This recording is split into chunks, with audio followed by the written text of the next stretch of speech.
As you settle into a comfortable position and let your mind drift, imagine a journey through history that gently explores the vast scale of human organization and perseverance. Tonight we'll take you through the stories of the 10 largest armies ever assembled, recounting their formation, logistics, and quiet determination. Each tale is told in a calm, reflective tone intended to lull you into rest. While you listen, feel free to share in the comments where in the world you're watching from and what time it is for you. Knowing that others across the globe are joining you on this peaceful journey might make the experience feel a little more connected. Now, close your eyes, breathe deeply, and let's begin with the Roman Empire at its zenith. In the quiet dawn of the ancient world, the Roman Empire stood not only as a political and cultural colossus, but also as one of the most organized and expansive military entities ever assembled. When we speak of the Roman army at its height, we are looking at a force of extraordinary scale and sophistication. Contemporary historians estimate that the Imperial Roman army maintained more than 500,000 full-time soldiers during its greatest extent, a number that is staggering when one considers the demographics and logistics of the time. Augustus, who transformed Rome from a republic into an imperial power, boasted that nearly 500,000 Roman citizens had taken the military oath, binding themselves to the legions and auxiliaries that would secure the frontiers and expand the empire's reach. These soldiers were drawn from across the provinces, representing diverse cultures and languages, yet they were unified under a rigorous training regime and a shared identity as defenders of Rome. The Roman legions were the core of this system. Each legion consisted of roughly 5,000 to 6,000 men, divided into cohorts and centuries, and these legions were supported by nearly 180,000 auxiliaries, non-citizen troops, who provided cavalry, archers, and specialized units that complemented the heavy infantry. It was not just the sheer number of soldiers that made this army formidable, but the organizational prowess and logistical capabilities that sustained it. The Romans built an extensive network of roads, over 250,000 miles of stone-paved highways and routes connecting the farthest reaches of their domain. These roads allowed legions to march efficiently across continents, with supply depots and way stations ensuring that food, equipment, and reinforcements could move steadily to where they were needed. Imagine columns of soldiers in leather sandals and segmented armor, trudging along perfectly engineered roads, with pack animals and wagons trailing behind, carrying grain, wine, and the endless paraphernalia of camp life. The army's logistical train was supported by the cursus publicus, an imperial postal and supply system that used relay stations to move messages and goods quickly. This system was as vital to the army as its swords and shields. Legionaries often built the infrastructure they later used, constructing forts, bridges, and aqueducts as part of their duties. The discipline of the Roman soldier was legendary. A recruit faced months of training in which he learned to march in formation, handle weapons, and build camps. A legion could break camp, march 20 miles, and erect a fortified encampment complete with ditches, palisades, and defensive towers, all in a single day. Such efficiency did not happen overnight. It was the result of centuries of evolution, from the manipular legions of the Republic to the professional standing army of the Empire. By the time of Augustus, the army's structure and scale were institutionalized, with standardized pay, retirement benefits, and land grants that incentivized long-term service. The lives of soldiers were intertwined with the society they defended. Soldiers served for 25 years, after which they received land or monetary pensions. Veterans settled in colonies across the empire, spreading Roman culture and reinforcing loyalty in frontier regions. This integration of military and civil spheres meant that the army was not only an instrument of conquest, but also a vehicle for cultural diffusion and economic development. Yet the story of Rome's army is not merely one of numbers and logistics. It is also a story of adaptability and resilience. In the early empire, legions were deployed along the limes, fortified borders stretching from the Rhine and Danube in Europe to the deserts of North Africa and the rivers of the Near East. They faced threats ranging from Germanic tribes to Parthian horse archers, and each frontier demanded different tactics. In Europe, heavy infantry formations were effective against less organized foes, while in the East, lighter troops, cavalry, and archers played a more prominent role. The Romans learned from their enemies, incorporating foreign weapons, armor styles, and fighting techniques into their own system. For instance, after facing Parthian cavalry, the Romans began to field more mounted archers and develop tactics to counter hit-and-run attacks. Over time, the army's composition evolved to meet changing circumstances. During crises, the Romans could draw on their vast manpower reserves by levying troops from allied states and provinces. At the empire's peak, it is estimated that Rome could mobilize an additional 300,000 to 350,000 troops beyond the standing legions, bringing the total number of soldiers and auxiliaries close to 1 million in times of war, though not all at once. This ability to surge manpower, combined with superior logistics, allowed Rome to wage campaigns on multiple fronts. The Roman army's strength lay not just in its size, but in its ability to project power over vast distances for sustained periods. Consider the campaigns of Trajan, who led legions over the Danube into Dacia, modern-day Romania, and later across the Euphrates into Mesopotamia. These were not raids, but extended operations that required months of supply and coordination. The building of bridges, such as the famous bridge across the Danube, and the establishment of supply lines deep into enemy territory were feats of engineering that complemented the tactical skill of commanders. Even the social fabric of the empire was shaped by the army's presence. Military service was a pathway to citizenship for many non-Romans. Auxiliary soldiers were granted citizenship after their term, which encouraged loyalty and integration. This policy strengthened the bond between Rome and its provinces, as newly enfranchised citizens often settled in regions far from Italy, bringing with them Roman legal and cultural practices. The recruitment of soldiers from diverse backgrounds also added resilience to the army, as it could draw on a wide array of skills and regional expertise. While the army was a stabilizing force, it was also expensive to maintain. Pay, pensions, equipment, and infrastructure required a vast amount of resources. The empire's tax system, including tributes from conquered lands and revenues from state-owned mines and lands, funded this enterprise. Logistics officers carefully calculated rations, equipment maintenance, and troop rotations, and any breakdown in this system could lead to supply shortages and unrest.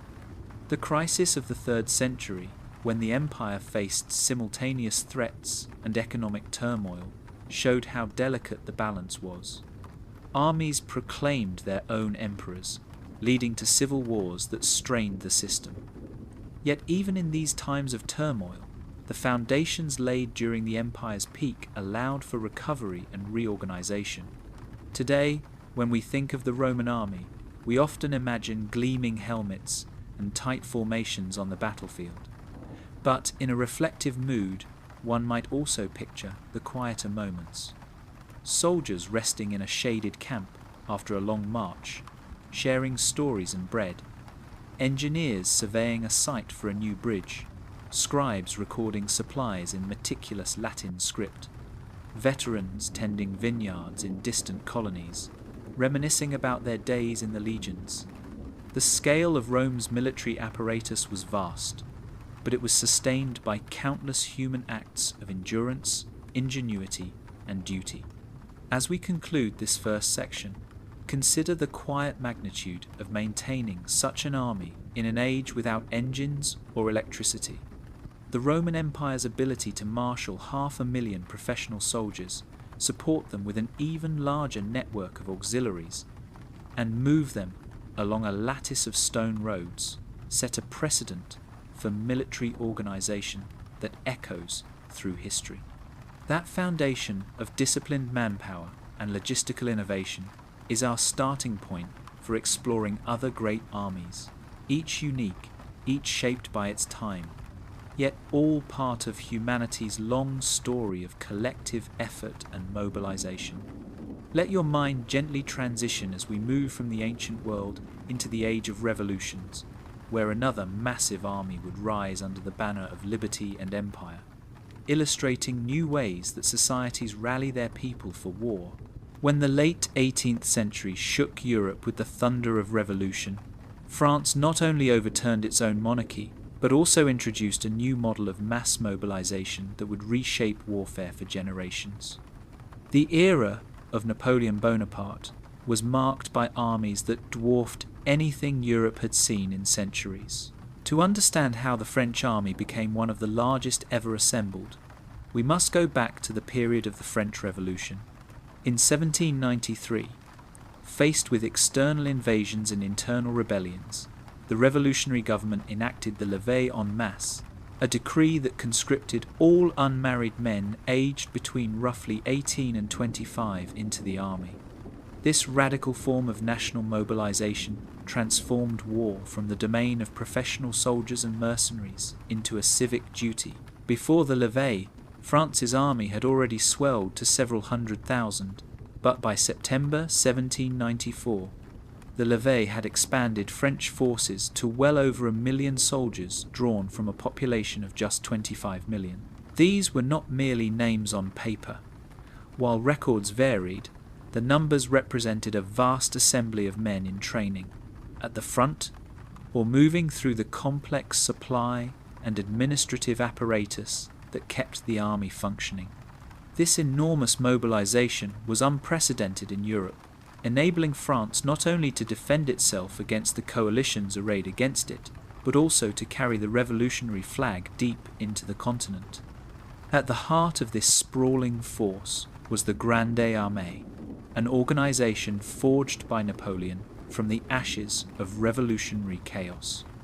Napoleon's genius lay not only in his tactical skill, but also in his ability to integrate raw recruits with veterans from earlier campaigns, instill discipline, and mould them into corps and divisions that could operate semi-independently. The Grande Armée's corps system allowed for flexible, self-sufficient units of 20,000 to 30,000 men, each capable of marching, fighting, and living off the land while remaining part of a larger operational design. This modular structure meant the army could split to maneuver and then converge for battle, a tactic Napoleon used repeatedly to confuse and envelop his enemies. Unlike previous European armies, which often slowed to match the pace of supply wagons, Napoleon encouraged his troops to march light and draw sustenance from local resources. This foraging system, while controversial, allowed his armies to move faster than those relying on long supply trains. French soldiers, often called grognards or grumblers, became known for their endurance, marching dozens of miles a day, sleeping on wet ground, and fighting battles with little rest. The scale of France's military efforts demanded a comprehensive support structure. Behind the fighting forces stood a vast network of quartermasters, artillery parks, engineers, and medical staff. French military engineers rebuilt and improved roads and bridges as they advanced, laying down pontoons across rivers and clearing pathways through forests. The army's artillery trains, drawn by teams of horses, carried long columns of cannons and ammunition wagons. The sound of iron-shod wheels on cobblestones, the snorting of horses, and the shouted commands of officers became part of the sensory landscape of Europe. Meanwhile, administrative offices in Paris and forward headquarters tracked personnel, requisitioned supplies, and dispatched orders. The introduction of conscription, while revolutionary, also brought administrative challenges. Careful records were needed to track who had served, who was exempt, and who was to be called next. Local officials oversaw recruitment quotas and decided which young men would join the colours and which might remain to harvest crops or tend family businesses. The state's reach into villages and towns forged a new relationship between citizen and nation, one in which service was both a duty and a source of social mobility. Napoleon's campaigns reveal the interplay between manpower and logistics on an enormous scale. Consider the 1,812 invasion of Russia, often cited as the largest expeditionary force assembled up to that time. Napoleon gathered a multinational army of more than 400,000 soldiers, including French, Polish, German, Italian, and Dutch contingents, with estimates rising to over 600,000 when auxiliary units and late arrivals are included. This massive host stretched along the western frontier, crossing the Niemen River in June under clear skies and high expectations. As they advanced, they encountered not only Russian forces but also an environment that strained their ability to feed and shelter themselves. The distances between French supply depots lengthened and the ability to forage diminished as Russian scorched earth tactics deprived the invaders of food and shelter. The size of the army, once its advantage, became a liability in a hostile landscape. Animals starved, wagons broke, and soldiers succumbed to hunger and disease. By the time the Grande Armée limped out of Russia during the brutal winter retreat, it had lost hundreds of thousands of men. Yet even after this catastrophe, France still mobilized new armies, demonstrating the depth of its population and administrative resilience. The social impact of France's large army was profound. Conscription pulled men from fields and workshops, prompting women and older men to take on new roles in agriculture and industry. The war economy stimulated production. Factories churned out muskets, uniforms, and cannonballs. State-run workshops produced uniforms and shoes. And the government established centralized control over gunpowder and other strategic materials. The requirement to feed and equip such a large force led to innovations in food preservation and transportation. Salted meat, hardtack biscuits, and other preserved foods became staples for soldiers. The state directed farmers to allocate grain for military use, and convoys of wagons and boats carried provisions along rivers and roads. New uniforms and equipment were designed for mass production, emphasizing practicality over the ornate attire of earlier eras. The vastness of the army also transformed military medicine. Field hospitals became more organized, with dedicated ambulances, trained surgeons, and nurses tending to the wounded. The scale of casualties spurred developments in surgical techniques and hygiene practices, even though conditions remained harsh by modern standards. Napoleon's use of mass armies also changed European geopolitics. Rivals like Austria, Prussia, and Russia took note of France's conscription system and introduced their own reforms. Prussia, which had suffered humiliating defeats, adopted universal military service and created the Landwehr, a militia force to supplement its regular army. The European balance of power shifted as states realized that they too would need large, national armies to stand against France. Military academies studied Napoleon's campaigns and sought to replicate his core system, his emphasis on speed, and his use of concentrated artillery fire. The Napoleonic Wars prompted an arms race in manpower and technological innovation that would continue into the 19th century. The idea of the citizen soldier spread, intertwining notions of nationalism and military service. For French soldiers, the eagle standards under which they marched became symbols of pride and identity. Units took immense care to protect these standards, as losing one was considered a grave dishonor. Within the ranks of the Grande Armée, camaraderie and hardship coexisted. Veterans mentored new recruits, teaching them how to march in step, maintain their musket, and survive the rigors of campaign life. Soldiers shared meager meals and stories of home, finding comfort in the shared experience of serving France. They sang marching songs, joked about their officers, and grumbled about rations. Napoleon was keenly aware of the importance of morale. He visited camps, spoke to soldiers, and rewarded bravery with medals and promotions. At the same time, discipline was strict. Desertion and theft could be punished by flogging or death. The balance between nurturing esprit de corps and maintaining order was delicate, and commanders at every level had to navigate the emotional landscape of men far from home. The legacy of the Napoleonic army is complex. On the one hand, its sheer size and effectiveness led to victories that redrew the map of Europe and spread the ideals of the French Revolution beyond France's borders.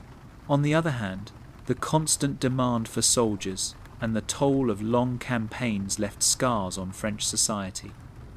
Many families lost sons, brothers, and fathers. Veterans returned home with injuries and trauma, sometimes struggling to reintegrate into civilian life. The conscription system, though initially popular as a defense of the revolution, became increasingly burdensome as wars continued. Draft resistance, evasion, and social tension mounted in some regions.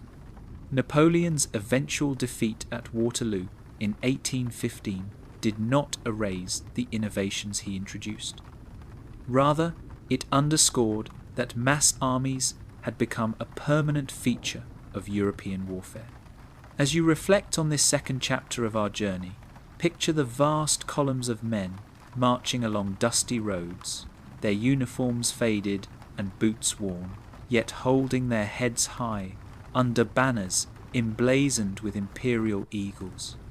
Imagine the quiet nights in camp, where soldiers whispered of home while the embers of campfires glowed, the surgeons working tirelessly in makeshift hospitals, the logistics officers tallying sacks of grain by lantern light.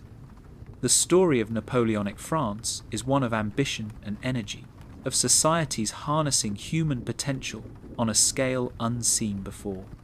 It reminds us that behind every statistic lies a multitude of individual experiences, hopes, fears, hardships, and small moments of solidarity that together create the tapestry of history. With these thoughts, let the echoes of drums and trumpets fade gently as we transition to another theatre of war, this time across oceans, where a different kind of vast mobilization unfolded during the Second World War in Imperial Japan. As the world moved into the 20th century, warfare began to change in ways that earlier generations could scarcely have imagined. And nowhere was this transformation more striking than in Imperial Japan during the years leading up to and including the Second World War. Japan's rise as a military power was rooted in a deliberate, decades-long effort to modernize, centralize authority, and mobilize society around the idea of national strength. By the time the Pacific War reached its height, Imperial Japan had assembled one of the largest armies in history, drawing millions of men into uniform and spreading them across vast distances from the frozen plains of Manchuria to the humid jungles of Southeast Asia and the scattered islands of the Pacific. This was not a sudden mobilization, but the culmination of reforms that began in the late 19th century. when Japan emerged from centuries of isolation and sought to redefine itself as a modern nation-state capable of standing alongside Western powers. The foundation of Japan's large army lay in its system of universal conscription, introduced in the early Meiji period. For the first time, military service became a duty shared broadly across the male population, rather than a privilege or burden reserved for a warrior class. Young men were called up, trained, and absorbed into a rapidly expanding military bureaucracy that emphasized obedience, discipline, and loyalty to the emperor. Over time, this system created a vast reserve of trained manpower that could be drawn upon in moments of crisis. By the 1932, as Japan expanded its influence on the Asian mainland, this pool of reservists allowed the Imperial Japanese Army to grow far beyond its peacetime size. Campaigns in China required sustained deployments of hundreds of thousands of soldiers, and each year new recruits flowed into training camps while veterans rotated through the system. The army became not just a fighting force, but a defining institution in Japanese society, shaping education, values, and daily life. The scale of Japan's military expansion accelerated dramatically with the outbreak of full-scale war in China in 1937. What began as a regional conflict soon consumed enormous resources and manpower. The Japanese army expanded from a force of roughly a few 100,000 into a multi-million-man institution within a few short years. Entire divisions were raised, trained, and dispatched to the mainland. Logistics officers struggled to supply troops operating across vast territories with limited infrastructure. Roads were poor, rail networks incomplete, and rivers often served as the primary arteries of movement. Soldiers carried heavy loads on their backs, and pack animals were used extensively to transport food, ammunition, and equipment. Despite these challenges, the army continued to grow, sustained by a state that increasingly oriented its economy and society toward war. Factories shifted production to military goods, farmers were required to meet quotas, and rationing became a fact of daily life for civilians. As Japan entered the wider conflict of the Second World War, the demands on its army multiplied. Following the attack on Western colonial holdings in Asia and the Pacific, Japanese forces surged outward in a series of rapid campaigns. New armies were formed to garrison conquered territories, protect supply lines, and prepare for anticipated counterattacks. By the early 1942, the Imperial Japanese Army numbered well over 5 million men, with some estimates placing the total closer to 6 million at its peak, when including reserves and auxiliary forces. These soldiers were spread thinly across an empire that stretched thousands of miles.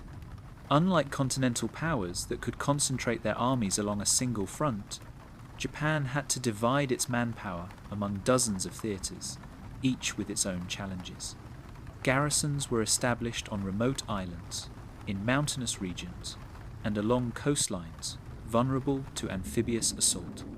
Each garrison required food, weapons, medical supplies, and communication links, placing enormous strain on Japan's logistical capabilities. The organizational culture of the Imperial Japanese Army played a significant role in how such a large force was maintained and employed. Training emphasized endurance, self-sacrifice, and absolute obedience to orders. Recruits underwent rigorous physical conditioning and were taught to value perseverance over personal comfort. This ethos, while fostering cohesion and resilience, also meant that soldiers were often expected to endure extreme hardship without complaint. In many theatres, supply shortages meant that troops relied on local resources or improvised solutions to survive. Soldiers cultivated small gardens near their camps, repaired equipment with limited tools, and adapted to unfamiliar climates. The vast size of the army meant that experiences varied widely. Some units were relatively well supplied and stationed near major logistical hubs, while others operated in isolation, cut off from regular resupply for months at a time. Behind the front lines, Japan's military administration struggled to keep pace with the demands of total war. Conscription expanded to include older age groups, and deferments became increasingly rare. Training programs were shortened to rush new soldiers to the front, sometimes at the expense of thorough preparation. At the same time, the army drew upon colonial populations for labor and auxiliary roles, further expanding the human footprint of its war effort. Transporting millions of soldiers and tons of supplies across oceans required coordination between the army and navy, as well as a merchant fleet that was increasingly threatened by enemy action. As the war progressed and shipping losses mounted, the strain on logistics grew more severe. Units in distant outposts found themselves isolated, relying on dwindling stockpiles and sporadic deliveries. The sheer number of men under arms had profound effects on Japanese society. With so many young men serving in the military, labor shortages emerged in agriculture and industry. Women, elderly men, and teenagers were mobilized to fill these gaps, taking on roles that had previously been reserved for adult males. Schools incorporated military training into their curricula, and youth organizations emphasized preparation for eventual service. Propaganda portrayed soldiers as exemplars of virtue and duty, reinforcing the idea that military service was the highest form of contribution to the nation. Families endured long separations, often with little news of loved ones stationed far away. Letters were treasured, and news from the front was filtered through official channels that emphasized perseverance and sacrifice. As the tide of war turned against Japan, the challenges of sustaining such a large army became increasingly apparent. Defensive preparations intensified, and new units were raised to bolster homeland security. Even as resources dwindled, the state continued to mobilize manpower, calling up students and reservists to prepare for an anticipated invasion. The army's size, once a symbol of strength, now posed difficult questions about how to equip, train, and supply so many men in the face of shrinking industrial capacity and limited access to raw materials. Nevertheless, the institutional momentum of mass mobilization carried on, and the number of men in uniform remained enormous until the very end of the conflict. In quieter moments, away from the front, soldiers experienced a range of emotions that rarely appear in official accounts. Some found solace in routine cleaning equipment, standing watch, or writing letters by the light of a lantern. Others reflected on the distance from home, the unfamiliar landscapes around them, and the uncertainty of the future. The vastness of the army meant that these experiences were multiplied millions of times over, creating a collective story of endurance shaped by geography, culture, and circumstance. Camps sprang up in forests, fields, and along coastlines, each with its own rhythms and challenges. The soundscape of military life included the rustle of uniforms, the murmur of conversation at dusk, and the distant hum of activity that never fully ceased. When the war finally ended, the demobilization of Imperial Japan's massive army was itself an immense undertaking. Millions of soldiers had to be disarmed, transported home, and reintegrated into civilian life. Many returned to cities and villages, transformed by years of conflict and hardship. The transition from military to civilian roles was not easy, and the legacy of mass mobilization lingered long after the uniforms were put away. For historians, the Imperial Japanese Army stands as a powerful example of how modern states can marshal human resources on a vast scale, shaping not only the outcome of conflicts, but also the fabric of society itself. As you let this chapter settle in your mind, imagine the quiet after a long day in a distant garrison, the sun setting over unfamiliar terrain as soldiers prepare for nightfall. The enormity of Japan's wartime army was built from countless individual lives, each navigating duty, uncertainty, and endurance in their own way. With this image gently fading, we can now turn our attention to another immense force shaped by the pressures of global conflict, moving next to the story of Nazi Germany at its peak mobilization, where industrial power and ideology combined to assemble yet another of history's largest armies. As Europe moved deeper into the turbulence of the Second World War, Nazi Germany assembled one of the largest and most intensely organized armies the world had ever seen, a force that grew steadily through the 1932 and reached its peak during the middle years of the conflict, drawing in millions of men and binding the nation's economy, industry, and daily life to the demands of total war. And to understand the scale of this mobilization, it helps to step back to the years following the First World War, when Germany, restricted by the Treaty of Versailles, was officially limited to a small professional force, yet quietly preserved military knowledge, training traditions, and organizational structures that could later be expanded, so that when rearmament began openly in the mid-1932, it unfolded with remarkable speed.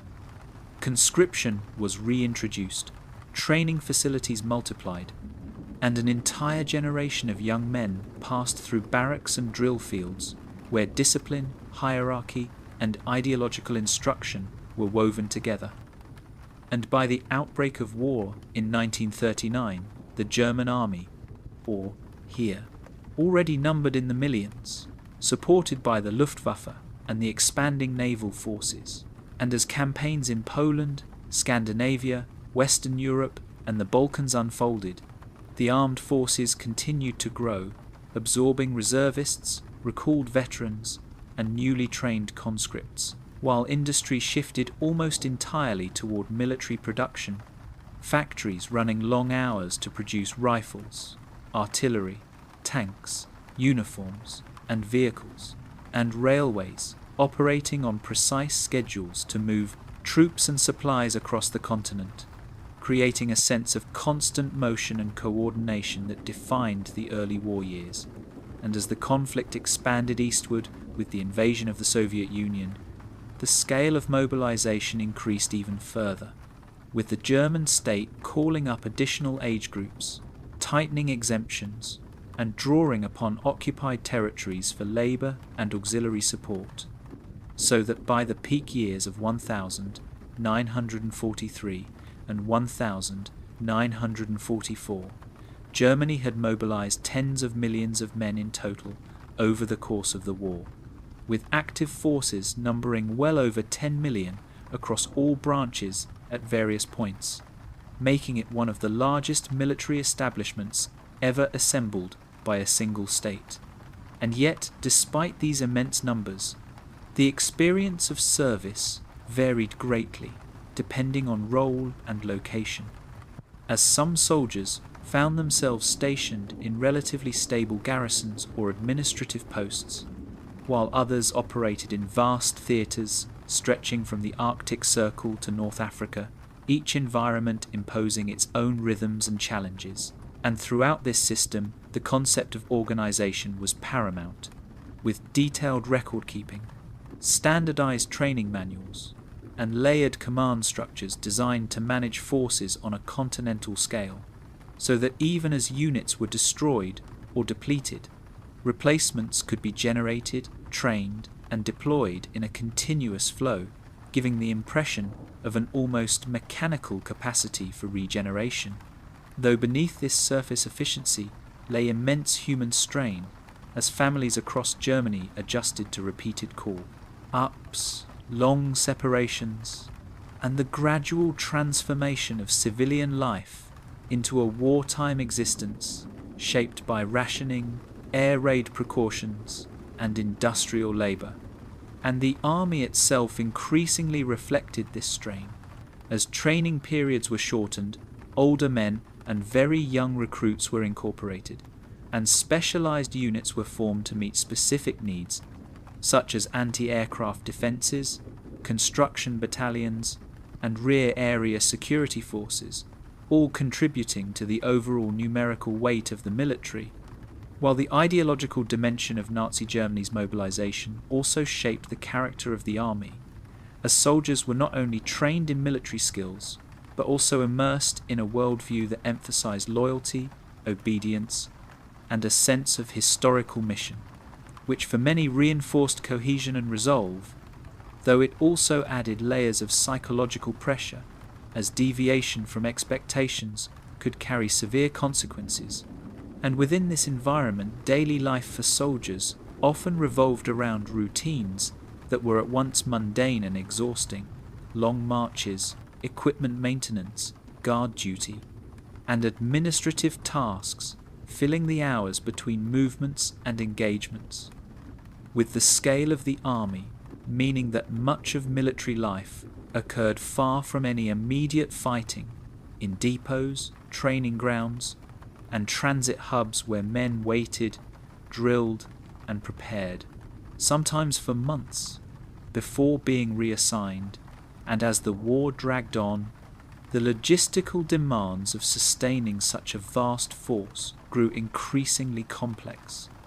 Fuel shortages, transport bottlenecks, and the destructi of infrastructure forcing constant improvisation, while planners attempted to allocate limited resources across multiple fronts. And this tension between numbers and supply became a defining feature of Germany's later war effort, as divisions existed on paper but lacked full equipment, vehicles were scarce, and units were reconstituted from remnants, creating formations that were large in name yet fragile in practice. And still the mobilization continued, as the state sought to maintain numerical strength through repeated drafts, emergency formations, and the incorporation of foreign volunteers and conscripts, further expanding the human footprint of the war. And in occupied Europe, millions of civilians were drawn into labour systems that supported the German military, working in factories, farms, and construction projects that underpinned the army's operations, illustrating how the size of a military force extends beyond those in uniform to encompass entire societies pressed into service. And within Germany itself, the home front became inseparable from the army's needs. Women entering factories in greater numbers, youth organizations emphasizing preparation for service, and public life increasingly oriented around the rhythms of war. And yet, despite this immense mobilization, the lived experience of individual soldiers often remained quiet and repetitive. Days punctuated by routine tasks, evenings spent writing letters or listening to distant sounds of transport and machinery, moments of reflection occurring in the gaps between orders. And for many, the sense of scale was felt not through statistics but through the endless movement of people and equipment, trains arriving and departing, columns of men marching along roads, warehouses filled with crates and uniforms, all contributing to an atmosphere of vast, impersonal momentum. And as the war entered its final phases, the contradictions of Germany's massive army became increasingly visible, as the number of men under arms remained high, even as the capacity to equip and supply them diminished, leading to formations that were numerically impressive yet increasingly strained, with shortages of fuel, ammunition, and even basic necessities shaping daily life. And still the system attempted to function. Orders were issued, units repositioned, and defences organised, reflecting the persistence of administrative structures even under extreme pressure. And when the conflict finally came to an end, the process of demobilization revealed the full extent of the mobilization that had taken place. Millions of soldiers returning home, surrendering equipment, and attempting to transition back into civilian life in a country profoundly altered by years of total war, cities damaged, industries disrupted, and social structures reshaped by loss and displacement.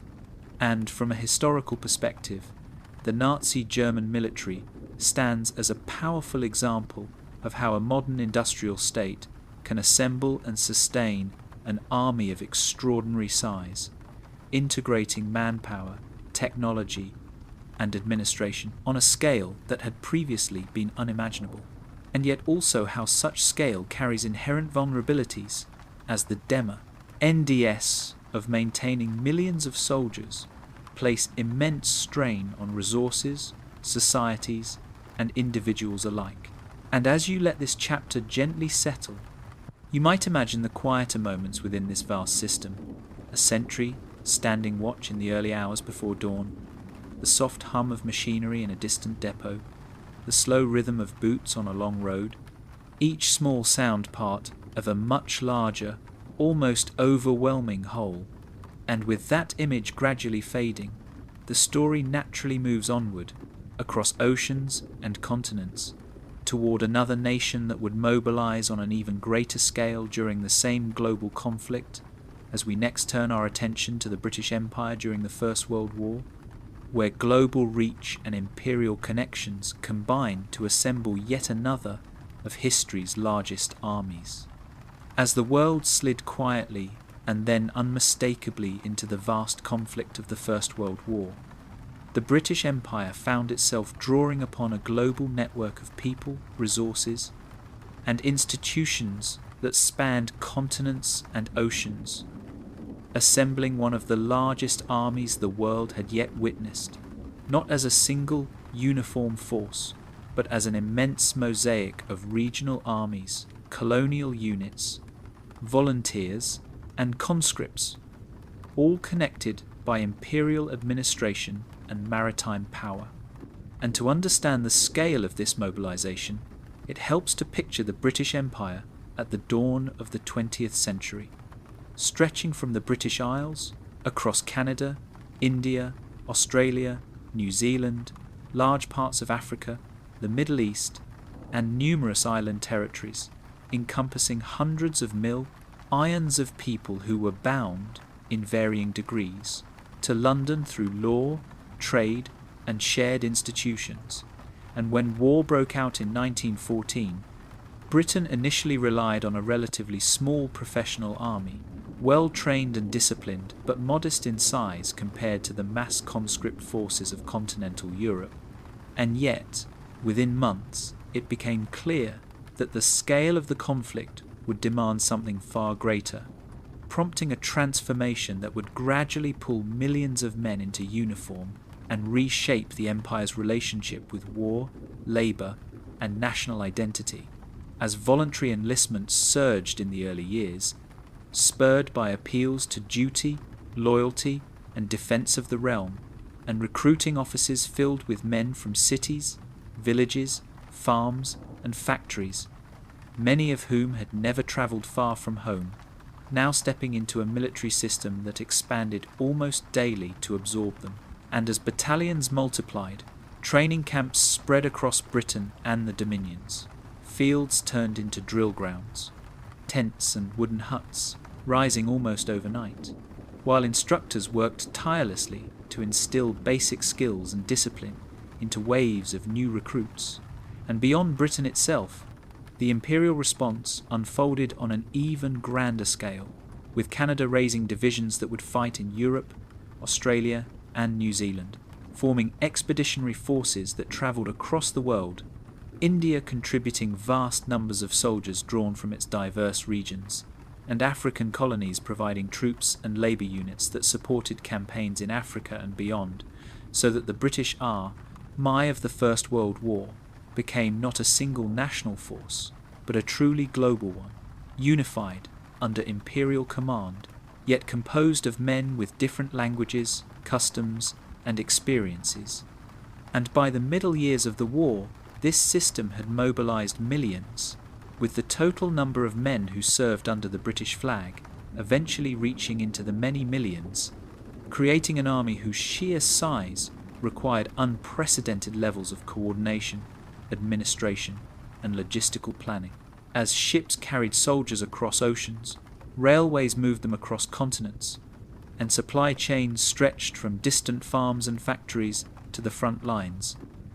And while the image of the Western Front often dominates popular memory, with its static lines and relentless artillery, the broader reality of Britain's wartime army included countless roles beyond the trenches: men stationed in training depots, coastal defences, medical units, transport services, and administrative offices, all contributing to the functioning of a military machine that had to sustain itself year after year.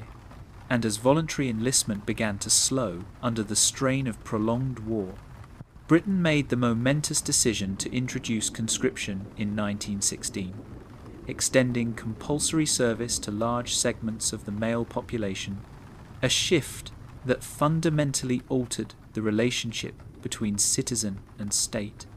As military service became an obligation rather than a choice, and this change allowed the army to maintain and even expand its numbers despite mounting casualties, while also requiring careful management of exemptions to ensure that essential industries and agriculture continued to function.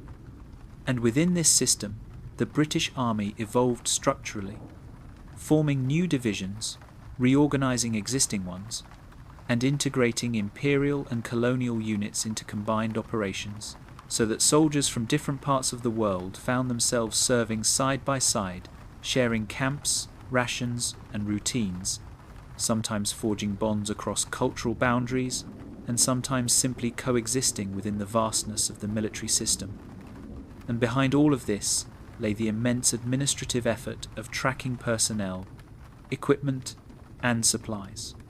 Record keepers maintaining detailed rolls, clerks processing transfers and promotions, and officers balancing the demands of training, discipline, and morale, all while the war's duration and intensity placed growing pressure on every level of command. And for the soldiers themselves, daily life often oscillated between long periods of waiting and intense bursts of activity, with training, maintenance, and routine duties filling much of their time. And in quieter moments, men wrote letters, played cards, repaired uniforms, or simply rested, the knowledge that they were part of something vast and impersonal, sometimes offering reassurance, sometimes deepening feelings of insignificance. And the size of the army meant that individual experiences varied enormously. Some men spending the war in rear areas or overseas garrisons, others enduring repeated deployments to active fronts, yet all connected through the shared structure of imperial service and the logistical demands of maintaining such an army were immense, requiring coordination between civilian industry and military planners, factories producing rifles, artillery, uniforms, and boots in quantities never before imagined, farms adjusting production to meet military needs, and shipping lanes guarded to ensure the steady flow of supplies. And as the war continued, shortages emerged, prompting rationing and efficiency measures that further blurred the line between civilian and military life.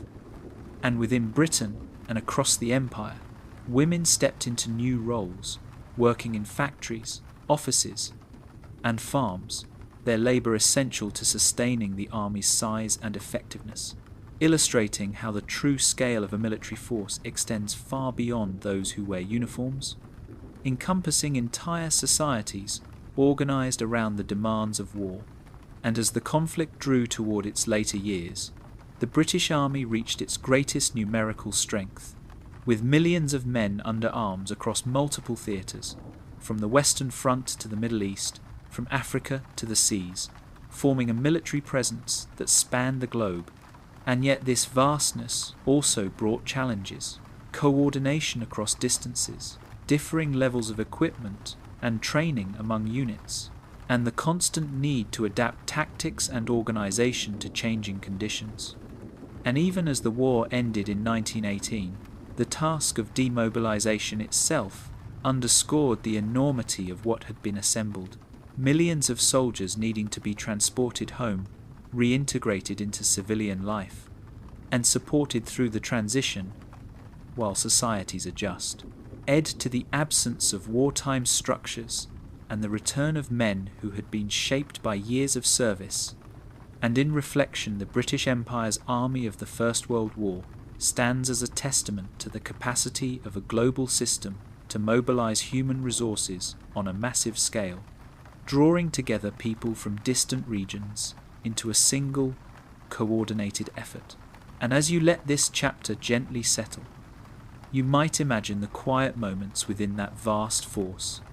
A sentry pacing beneath a foreign sky, the low murmur of voices in a camp at dusk, the rhythmic clatter of a train carrying troops through the night, each sound a small piece of an immense and interconnected whole.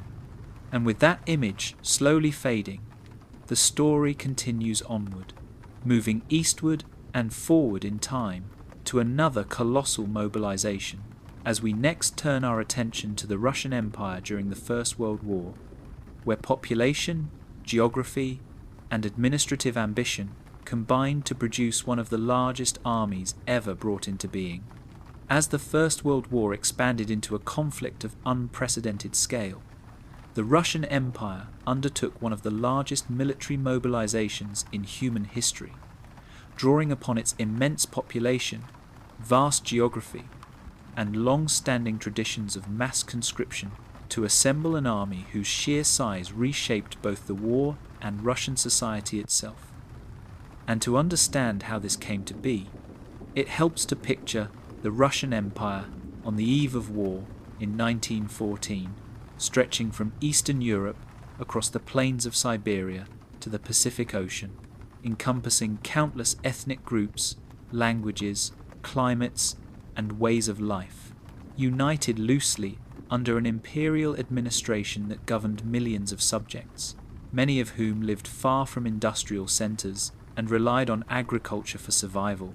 And when war broke out, the Russian state responded with a sweeping call to arms, mobilizing men on a scale unmatched by most of its contemporaries, as conscription orders reached villages, towns, and cities across the empire, summoning farmers, labourers, artisans, and clerks to report for service, often travelling great distances to reach assembly points, and within months the Russian army swelled into the millions, becoming not only a fighting force, but also a massive social institution that absorbed a significant portion of the male population, reshaping daily life across the empire.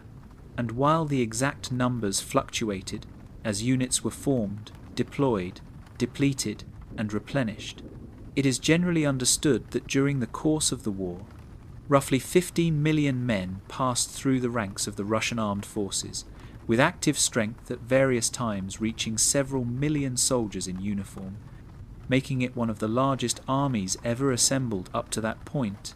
And this scale brought with it both potential strength and immense challenges, as the empire struggled to transform its numerical advantage into effective military power, given the limitations of infrastructure, industry, and administration that characterized Russia at the time. The mobilization itself was a monumental undertaking, requiring the coordination of railways, administrative offices, and local authorities across a territory spanning thousands of miles. And in the early months of the war, trains packed with newly drafted soldiers crisscrossed the empire, carrying men from rural provinces toward training camps and frontline formations, many experiencing mechanized transport for the first time, their journeys marked by long waits, crowded carriages, and a sense of uncertainty about what lay ahead. And upon arrival, these recruits entered a military system that was already straining under the weight of its own expansion. Training facilities were overcrowded, equipment was often scarce, and instructors were tasked with preparing vast numbers of men in limited time, leading to uneven levels of readiness. Yet despite these shortcomings, the Russian army continued to grow, driven by the belief that manpower itself was a decisive resource, and that Russia's population could sustain losses that would cripple smaller states, a belief that shaped strategic thinking throughout the war, and as units were formed, they were dispatched to fronts that stretched from the Baltic Sea through Poland and Galicia to the Carpathian Mountains and beyond, creating an almost continuous line of human presence along the empire's western borders. Life within this enormous army varied widely depending on location, role, and timing. Some soldiers found themselves in forward positions, others in reserve units, training depots, or logistical roles that supported the front, and for many, daily life revolved around routine rather than combat, marching, drilling, standing guard, repairing equipment, and waiting for orders, with long stretches of inactivity punctuated by moments of intense movement or engagement. And because of the army's size, much of its energy was consumed simply by sustaining itself, feeding millions of mouths, clothing vast numbers of men, and moving supplies across distances that dwarfed those faced by other European powers. And here the limitations of Russia's infrastructure became apparent. Rail networks were less dense than those of Western Europe. Roads were often unpaved, and supply depots were unevenly distributed, meaning that soldiers at the front frequently experienced shortages of food, ammunition, and basic equipment, not because of a lack of manpower, but because of the difficulty of moving resources to where they were needed. And yet the army continued to function, improvising solutions, relying on local resources, and adapting to circumstances as best it could, reflecting a resilience born of necessity rather than efficiency. The social impact of mobilizing such a massive army was profound, as millions of men were removed from farms and workshops, leaving gaps that had to be filled by women, older men, and children, altering traditional patterns of labor and family life. Villages lost much of their working-age male population, and agricultural production suffered in some regions, contributing to food shortages and rising prices, while in cities, factories expanded to meet military demand, drawing in new workers and extending hours, and the strain of supporting the army rippled outward, affecting civilians who may never have seen the front, but whose lives were nonetheless shaped by the demands of war. And within the army itself, the diversity of the empire was reflected in the ranks. Soldiers from different ethnic and cultural backgrounds served side by side, sometimes communicating through gestures or shared routines rather than language. And while this diversity added to the army's numerical strength, it also posed challenges for cohesion and command, requiring officers to manage units composed of men with differing traditions and expectations. As the war progressed, the sheer size of the Russian army became both a symbol of endurance and a source of tension. Losses mounted, and replacement drafts continued, bringing fresh waves of recruits into an environment increasingly marked by fatigue and frustration. And while the army's numbers allowed it to absorb heavy casualties, the human cost of this approach weighed heavily on soldiers and civilians alike, and morale varied widely, influenced by conditions at the front, the quality of leadership, and the broader situation at home.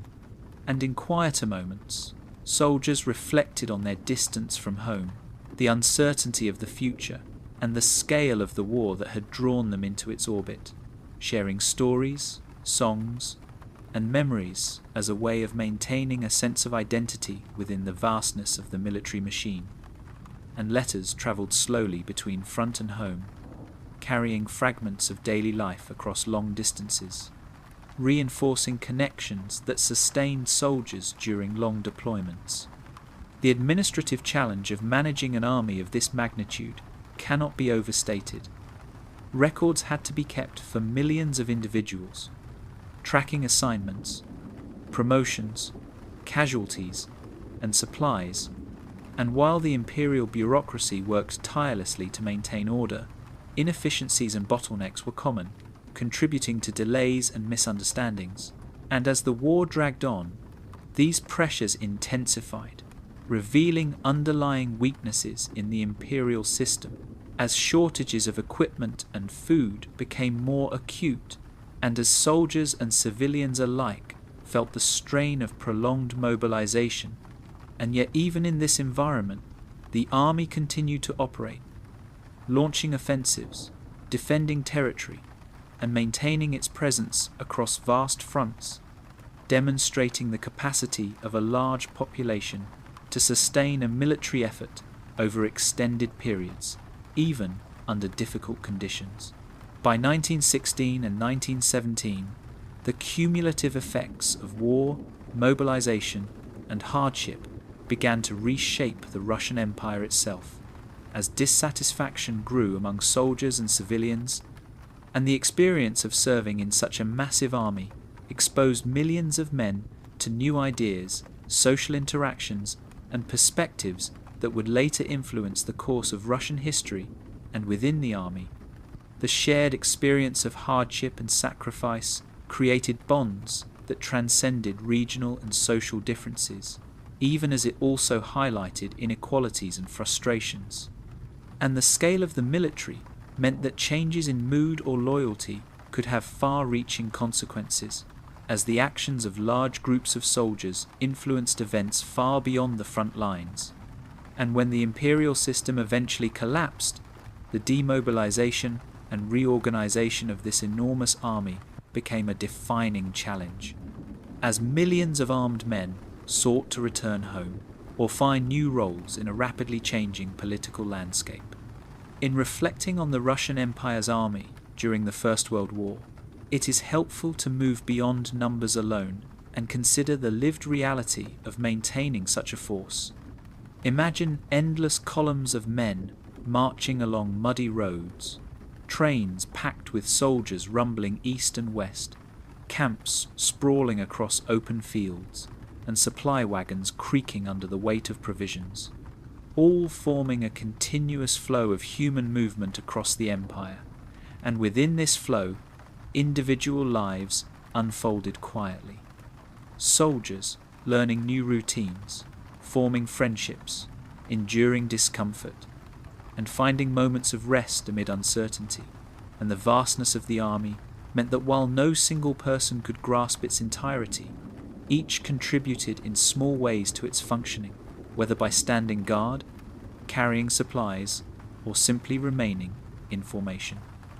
And as the war drew to a close, the legacy of this mobilization remained etched into Russian society, shaping memories, relationships, and future developments in ways that extended far beyond the battlefield.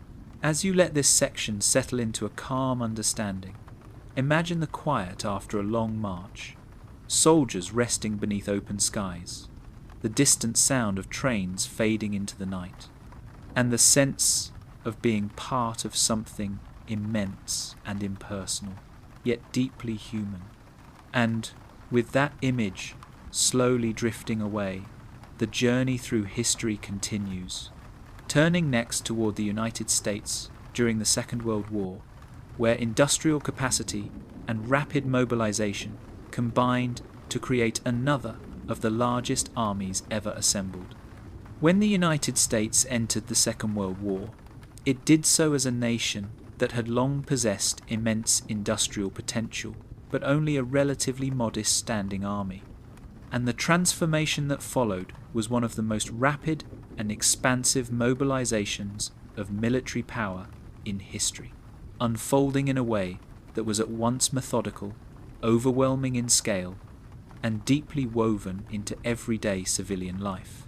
And to appreciate the size of the American army during this period, it helps to imagine the United States in the late 1930s, a country still shaped by the Great Depression, where the armed forces were small by global standards and military service was not a central feature of most citizens' lives. Yet beneath this surface lay enormous latent capacity, vast factories, extensive rail networks, abundant natural resources, and a population large enough to sustain mass mobilization if required. And when war came, the shift from peace to total mobilization occurred with remarkable speed. As conscription was expanded, volunteers surged forward, and training camps appeared almost overnight across the country, transforming farmland, deserts, and open plains into sprawling military installations filled with barracks, parade grounds, and firing ranges. And within a short span of time, millions of men were inducted, processed, trained, and assigned roles, creating an army whose size would eventually reach into the many millions, not as a single monolithic force, but as a complex system of ground troops, airmen, engineers, medics, logisticians, and administrators, all supported by an equally vast civilian workforce dedicated to keeping the military supplied and moving. The scale of this mobilization is difficult to fully grasp, as it involved not only the creation of combat units, but also the construction of an enormous institutional framework to manage them. Draft boards operated in nearly every community, registering men, determining classifications, and issuing induction notices, while transportation networks moved recruits from small towns and cities to distant training centers, often marking the first time many individuals had traveled far from home, and once in uniform, these men entered a standardized system designed to turn civilians into soldiers efficiently and predictably. Basic training introduced physical conditioning, discipline, and routine, while more specialized instruction followed for roles ranging from infantry and armor to communications, engineering, and logistics. And as training pipelines expanded, the army grew steadily, absorbing waves of new personnel while simultaneously deploying others overseas, maintaining a continuous flow that kept the overall force at immense strength throughout the war years. And by the height of the conflict, the United States had mobilized well over 10 million men and women into uniform across all branches, with the Army alone accounting for the largest share, making it one of the largest armies ever assembled by a single nation.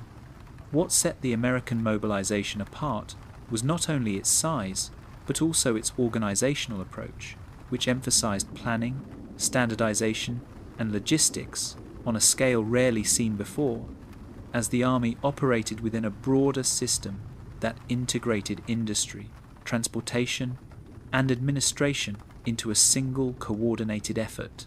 Factories across the country retooled to produce weapons, vehicles, uniforms, and supplies in enormous quantities.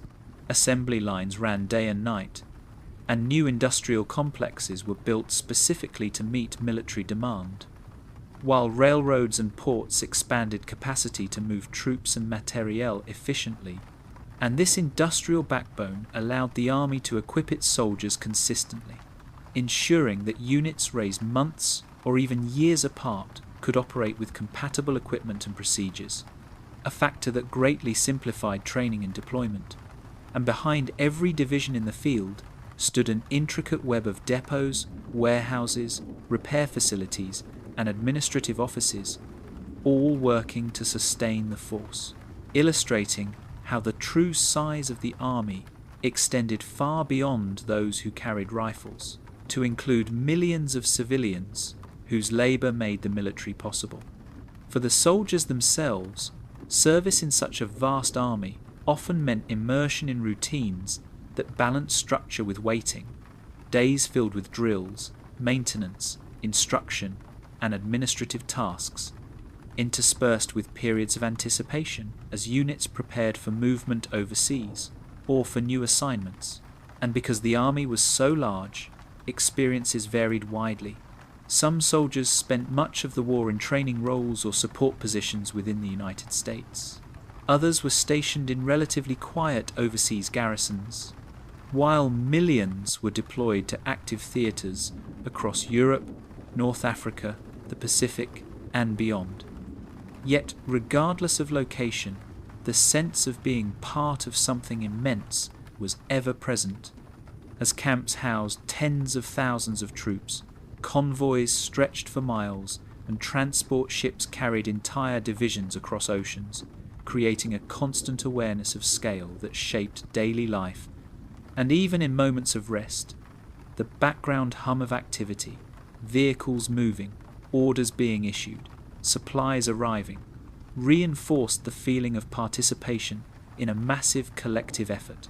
The geographic reach of the American Army further amplified its size, as forces were deployed simultaneously across multiple continents, requiring careful coordination to ensure that units arrived where and when they were needed. And this global deployment was supported by an unprecedented logistical system, with supply routes spanning oceans and linking factories in the American heartland to frontline units thousands of miles away. And to manage this, the Army developed standardized packaging, inventory systems, and transportation schedules that allowed supplies to be tracked and distributed efficiently, so that food, ammunition, fuel, and medical supplies flowed steadily toward the front. And while shortages and delays inevitably occurred, the overall system proved remarkably resilient, sustaining large numbers of troops in distant and often inhospitable environments for years at a time. And this logistical success was a defining feature of the American Army's scale, as it demonstrated not only the ability to raise millions of soldiers, but also to keep them fed, clothed, equipped, and medically supported over prolonged periods. The social impact of this mobilization was profound, as millions of Americans left civilian life to serve, reshaping communities and families across the nation. Towns saw large portions of their young male population depart. Schools adjusted curricula, workplaces reorganized, and households adapted to new roles and responsibilities. And at the same time, women entered the workforce in unprecedented numbers, filling positions in factories, offices, and farms that were essential to sustaining the army. And this integration of civilian and military life blurred traditional boundaries, creating a sense that the entire nation was participating in the war effort, even those far from the front and within the army itself. This diversity of backgrounds converged. Soldiers from rural farms and urban neighborhoods trained side by side, sharing routines and experiences that fostered a sense of shared identity, even as regional accents, customs, and perspectives remained visible. And this blending of populations within a single military structure contributed to the Army's cohesion, while also reflecting the broader social changes underway in American society. As the war progressed, the American Army continued to adapt and expand, incorporating new technologies, refining training methods, and reorganizing units to meet evolving demands. Specialized formations were created for airborne operations, amphibious assaults, and engineering tasks, each adding to the complexity and size of the overall force. And replacements flowed steadily to units in the field, ensuring that strength could be maintained even after heavy losses. And this ability to replenish manpower was a key aspect of the Army's scale, as it allowed sustained operations across multiple fronts without exhausting the available pool of personnel. And at the same time, the Army invested heavily in support services. Medical units expanded to care for the wounded, rehabilitation programs were established, and systems for rotation and rest were developed to manage the strain on soldiers, all of which contributed to the Army's capacity to function as a long-term institution rather than a temporary force.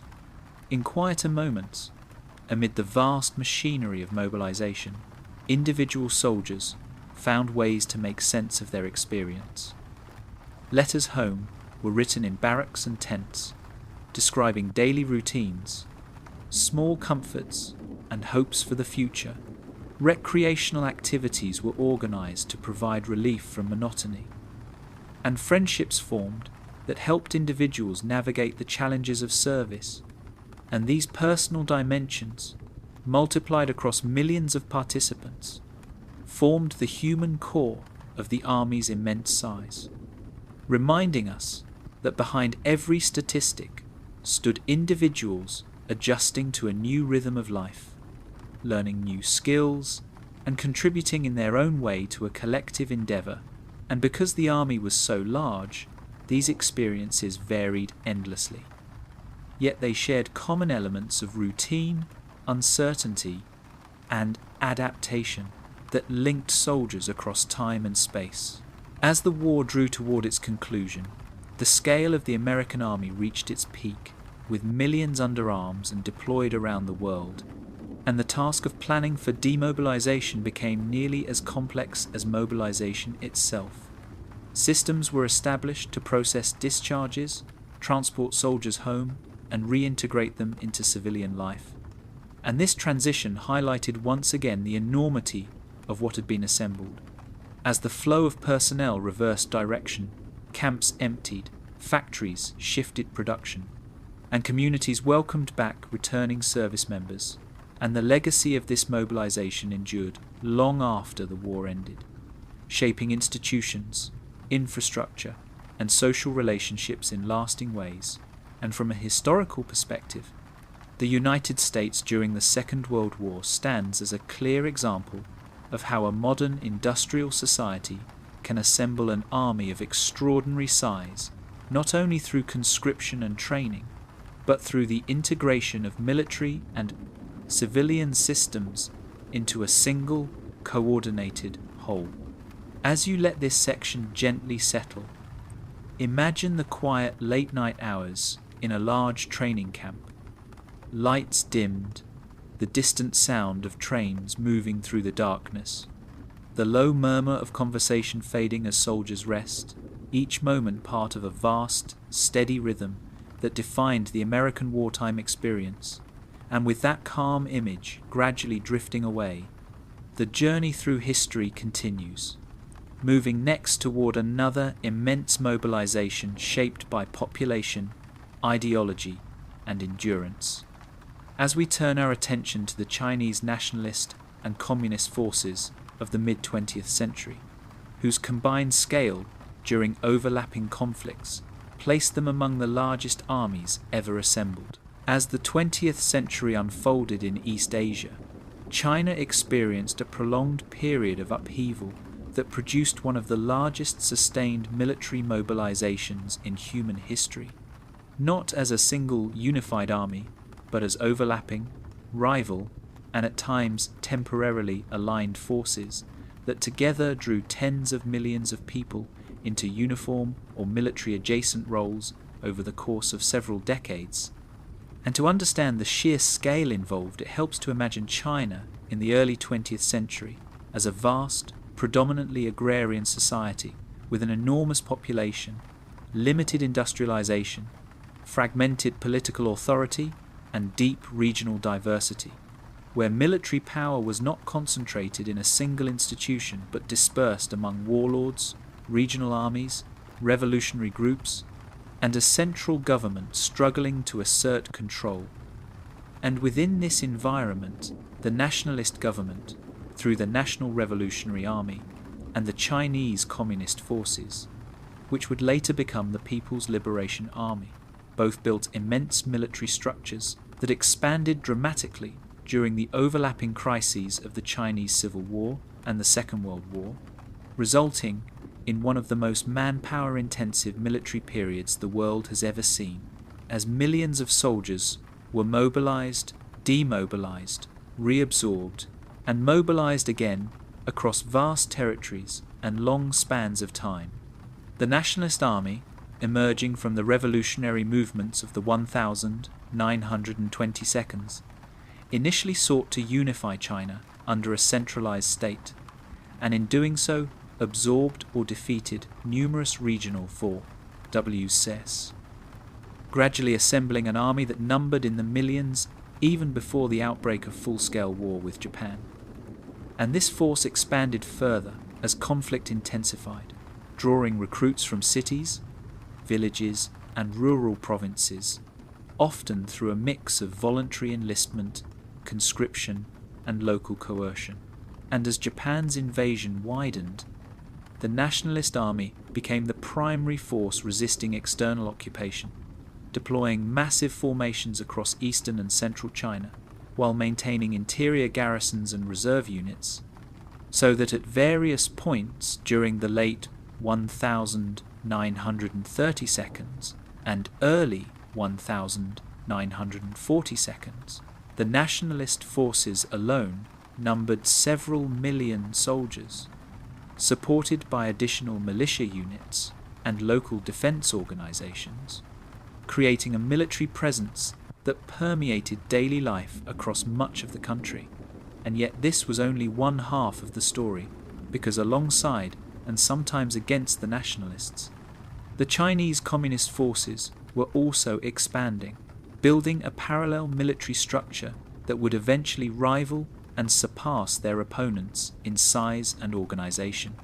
The Communist forces, initially much smaller and more lightly equipped, adopted a different approach to mobilization, one rooted in rural organization, political education, and long-term expansion.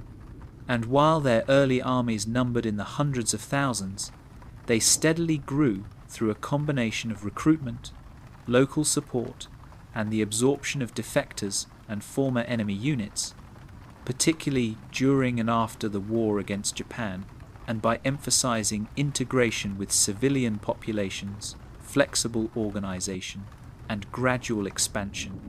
The communist military structure evolved into a vast force capable of sustaining prolonged operations across enormous areas, and as the conflict with Japan weakened the nationalist army and disrupted central authority, the communist forces expanded rapidly, so that by the mid to late 1940s, their army numbered in the millions, with additional millions involved in militias, logistics, and support roles, illustrating how military scale in China extended far beyond formal frontline units to include entire communities organized around defense, supply, and political administration.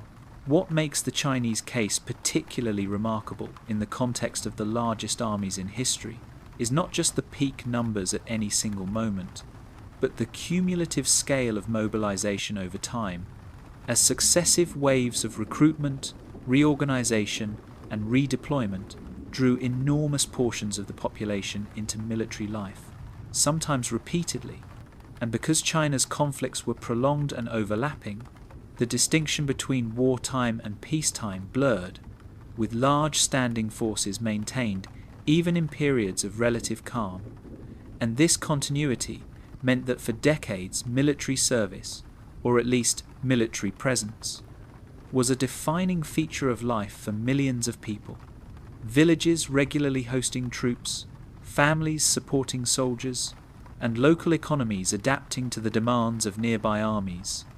And in this way, the military became not a separate institution, but a pervasive element of society, shaping labor patterns, education, and social relationships. Logistically, sustaining such vast forces across China's immense geography posed extraordinary challenges, as infrastructure was limited, industrial capacity uneven, and transport networks frequently disrupted by conflict. And yet both nationalist and communist forces developed systems suited to their circumstances, relying heavily on human labor, local production, and decentralized supply. Soldiers often carried their own equipment and provisions, units relied on nearby communities for food and shelter, and logistical planning emphasized adaptability over efficiency, allowing armies to operate in environments where centralized supply chains would have failed. and this reliance on local support meant that military scale was deeply intertwined with civilian life, as communities became integral to sustaining the armies that operated among them, contributing labour, food, and information, and in turn experiencing the constant presence of soldiers as part of their daily reality. The human experience within these massive forces varied widely, shaped by region, allegiance, and role. Some soldiers spent years moving across countryside and mountains, participating in long marches and extended campaigns. Others served in static roles, guarding territory, maintaining supply routes, or training new recruits, and many alternated between military and civilian life as circumstances changed, returning home temporarily before being mobilized again.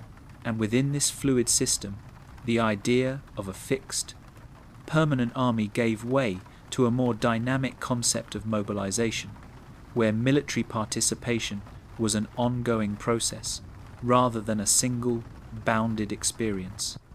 And this fluidity contributed to the enormous cumulative scale of China's military forces during this period. Administratively, managing armies of such size required new forms of organization, and both sides developed extensive bureaucratic structures to track personnel, manage resources, and coordinate operations across wide areas. Records were kept under challenging conditions, often moving with units or recreated after losses, and leadership structures emphasized clear chains of command while allowing flexibility at lower levels, enabling units to function independently when isolated. And this combination of central direction and local autonomy allowed the armies to expand and adapt, even amid disruption, contributing to their ability to sustain large numbers over long periods. The social consequences of this sustained mobilization were immense, as generations grew up with military presence as a constant backdrop. Children encountered soldiers regularly, schools incorporated political and military education, and families adjusted to repeated absences of working-age members. And while this placed heavy burdens on communities, it also fostered networks of mutual support and shared experience, as people learned to navigate life within a society organized around ongoing conflict, and for soldiers themselves, camaraderie, routine, and shared hardship provided a sense of belonging within forces so large that individual identity might otherwise have been lost. And songs, stories, and traditions circulated within units, helping to create continuity across time and space. As the mid-century conflicts drew toward resolution, the scale of these armies reached their zenith, with combined nationalist and communist forces, along with militias and auxiliary units, numbering in the many millions, representing one of the largest sustained military mobilizations in history. And when political outcomes finally crystallized, the process of demobilization, reorganization, and consolidation revealed the true magnitude of what had been assembled, as millions of soldiers were either integrated into new state structures, returned to civilian life, or reorganized into a standing national army. And the legacy of this period endured long afterward, shaping military doctrine, political authority, and social organization in China for decades to come. As you allow this chapter to settle, imagine the quiet moments within this vast human movement, a small village at dusk with soldiers resting nearby, the sound of footsteps on dirt paths, the low murmur of conversation carried on the evening air, and the sense of countless individual lives moving within a much larger historical current. And with that calm image gradually fading, the journey continues onward, turning next toward one of the largest single wartime mobilizations ever recorded, as we move into the story of the Soviet Union during the Second World War, where population, industry, and endurance combined to assemble an army of unprecedented size. When the Soviet Union entered the Second World War, it embarked upon what would become the single largest sustained military mobilization ever undertaken by a star, a transformation so vast that it reshaped not only the outcome of the war, but the structure of Soviet society itself. And to understand the extraordinary scale of the Red Army during this period, it helps to imagine the Soviet Union on the eve of conflict as a country already accustomed to mass organization, industrial planning, and compulsory service, yet still unprepared for the magnitude of what lay ahead. Stretching across 11 time zones with a population exceeding 190 million people, much of it rural but increasingly industrialized, and governed by a centralized system capable of directing labor, resources, and human movement on a continental scale. And when war erupted on the Eastern Front, the response was immediate and immense, as entire regions were mobilized, factories dismantled and moved eastward, and millions of men and women were drawn into military service or military support roles, creating a wartime society where the boundary between civilian and soldier blurred almost completely. The Red Army at the start of the war was already large, numbering several million personnel. But this was only the beginning, because as the conflict intensified, successive waves of mobilization swept through the Soviet population, drawing in younger age groups, older reservists, and eventually nearly every able-bodied individual who could be spared from essential industrial or agricultural work. And over the course of the war, more than 30 million people would pass through the ranks of the Soviet armed forces in some capacity. An astonishing figure that reflects not just peak strength, but cumulative participation over time, and at various points during the war, the Red Army maintained an active strength exceeding 10 to 12 million soldiers simultaneously, making it by far the largest fielded army in history, a force so vast that its movements and logistics resembled the operation of a mobile nation rather than a traditional military. And sustaining this army required unprecedented coordination between government ministries, regional authorities, industrial planners, and military command structures.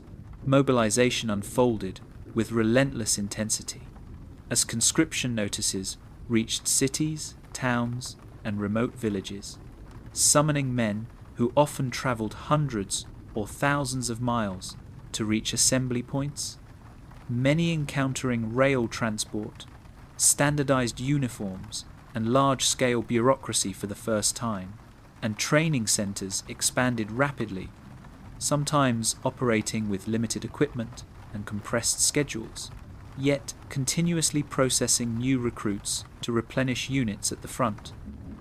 And because the scale of losses was enormous, the system evolved to prioritize rapid replacement, ensuring that depleted formations could be rebuilt again and again, sometimes multiple times over the course of the war, and this constant regeneration of manpower became a defining characteristic of the Soviet military effort, creating an army that seemed inexhaustible, not because individuals were expendable, but because the state was capable of continuously drawing upon its vast population base.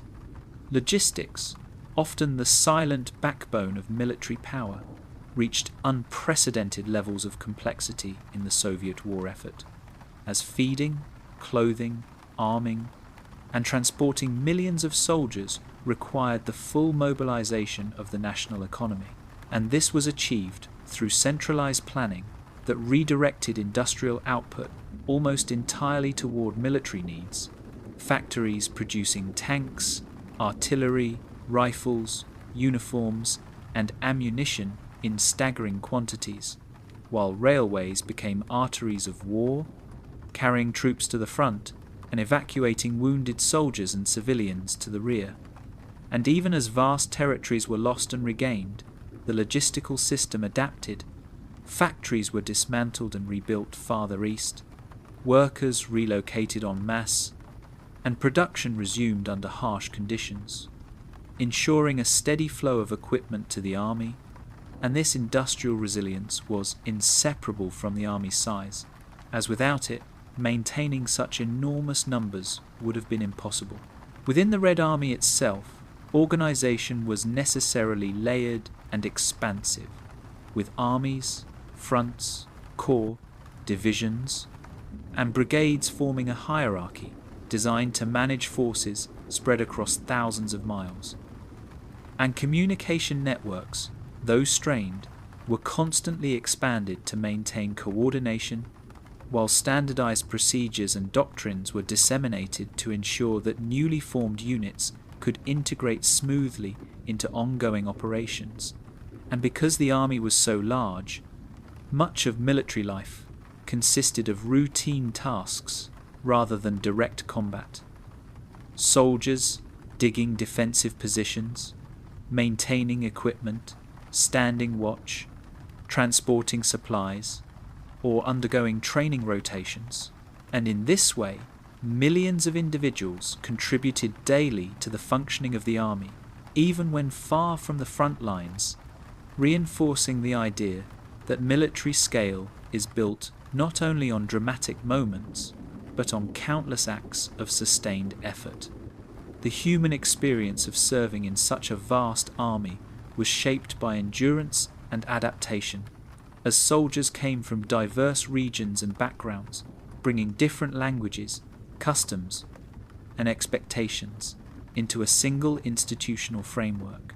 And while this diversity posed challenges, it also reflected the inclusive nature of mobilization, as the war effort drew upon the entire population rather than a narrow segment of society. And within units, shared routines helped forge cohesion. Long marches, communal meals, shared living quarters, and mutual reliance, creating bonds that helped individuals navigate the immense pressures of service. And in quieter moments, soldiers wrote letters, told stories, and found small comforts amid hardship, illustrating how personal life persisted even within an army of unprecedented size.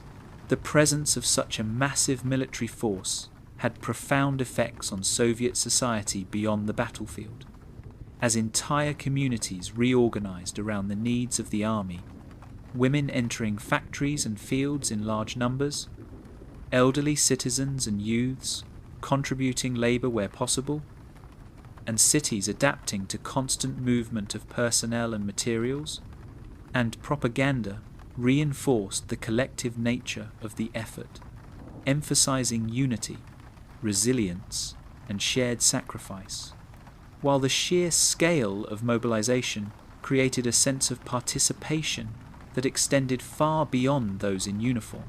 And for many civilians, the army was not a distant institution, but a daily presence. Trains filled with soldiers passing through stations, hospitals treating wounded personnel, and local authorities coordinating with military units stationed nearby. As the war progressed, the Red Army expanded not only in numbers, but in operational sophistication, learning from experience and adapting tactics, reorganizing formations, and improving coordination between infantry, armor, artillery, and air support. And this evolution occurred even as new recruits continued to flow into the system, demonstrating the capacity of a large military institution to learn and change while operating at maximum scale. And the Army's ability to sustain major offensives across wide fronts depended not only on numbers, but on the integration of planning, logistics, and manpower, creating operations that involved millions of soldiers moving simultaneously, a phenomenon unmatched in previous conflicts. One of the most striking aspects of the Soviet mobilization was its duration, as the army remained at enormous strength for years, absorbing losses, rotating units, and maintaining pressure across vast theatres, and this sustained scale required constant administrative effort, tracking personnel, managing replacements, and coordinating resources. And while inefficiencies and hardships were inevitable, the The system as a whole proved capable of maintaining operational effectiveness despite extreme strain, illustrating how military size can be sustained through institutional persistence as much as through material abundance. As the conflict drew toward its conclusion, the Red Army reached its peak strength, fielding millions of soldiers across Eastern Europe and beyond, and the process of transitioning from wartime mobilization to post-war demobilization revealed the full magnitude of what had been assembled, as millions of service members were gradually released from duty, transported home, or reassigned to new roles within the state, and the legacy of this mobilization endured long after the fighting ended, shaping demographics, labor patterns, and social memory across the Soviet Union.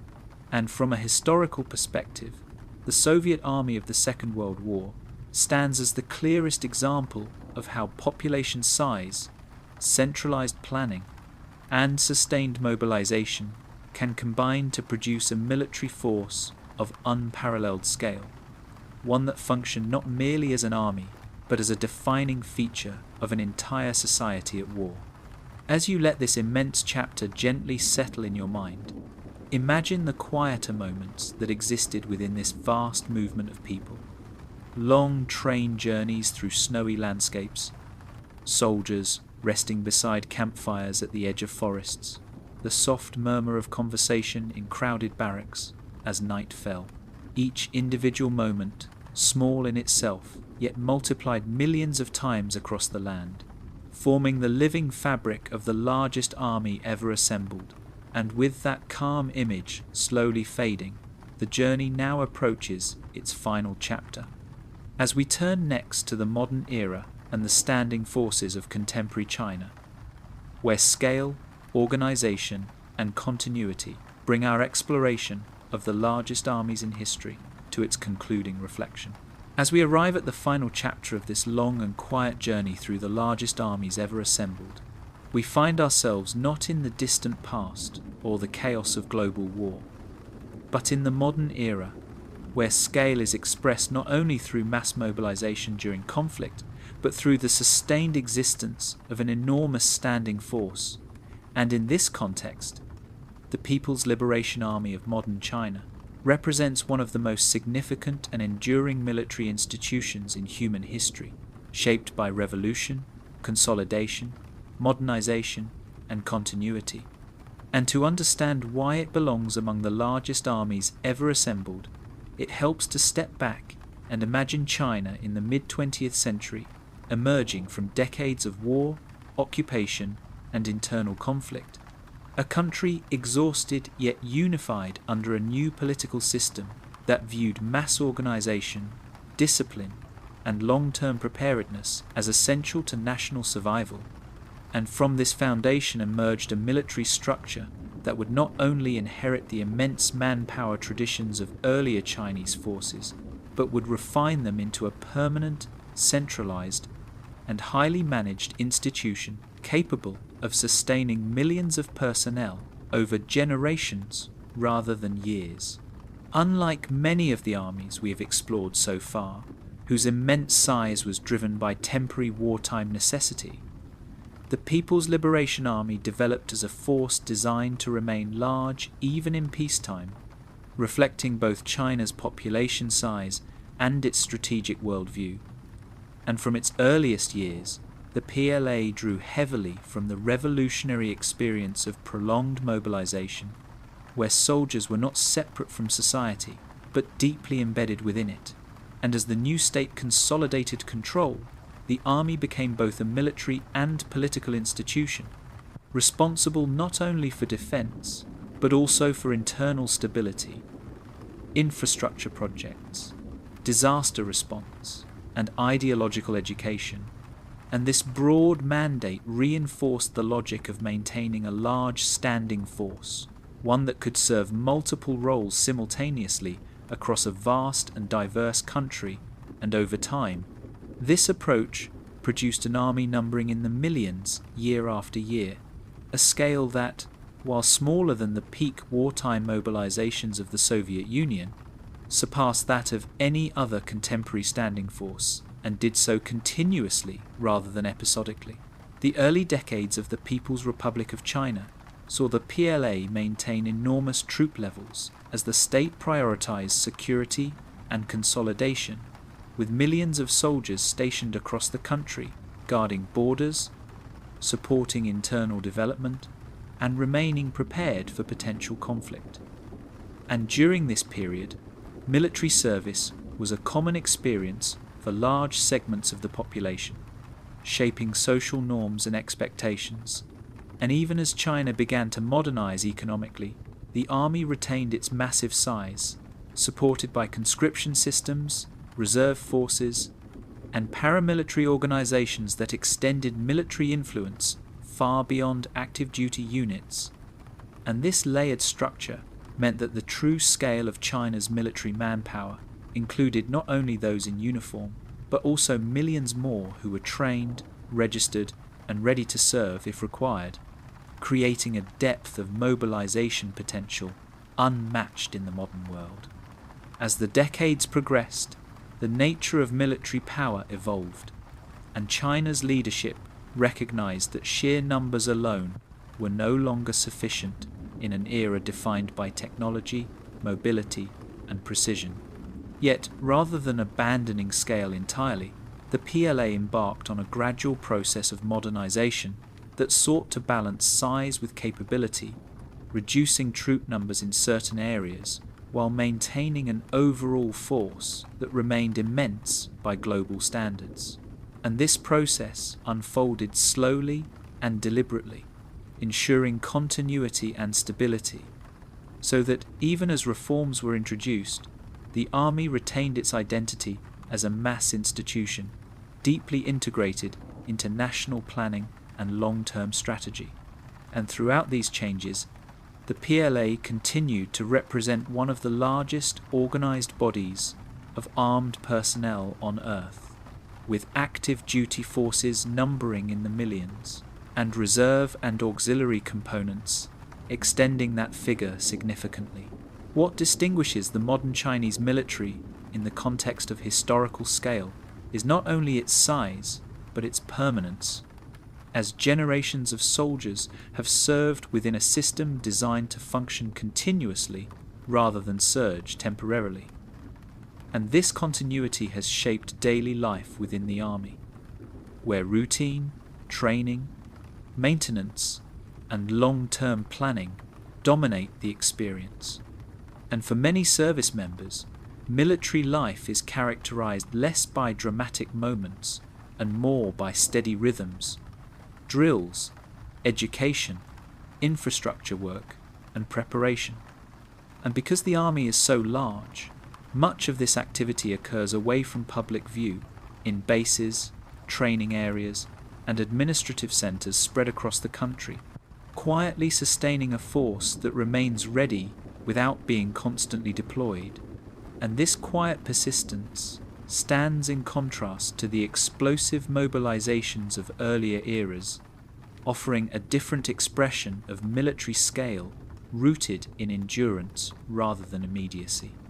The logistical and administrative demands of maintaining such a large standing army are immense, requiring constant coordination between military and civilian institutions, and China's approach to this challenge reflects lessons drawn from earlier periods of mass mobilization, emphasizing self-sufficiency, redundancy, and long-term planning.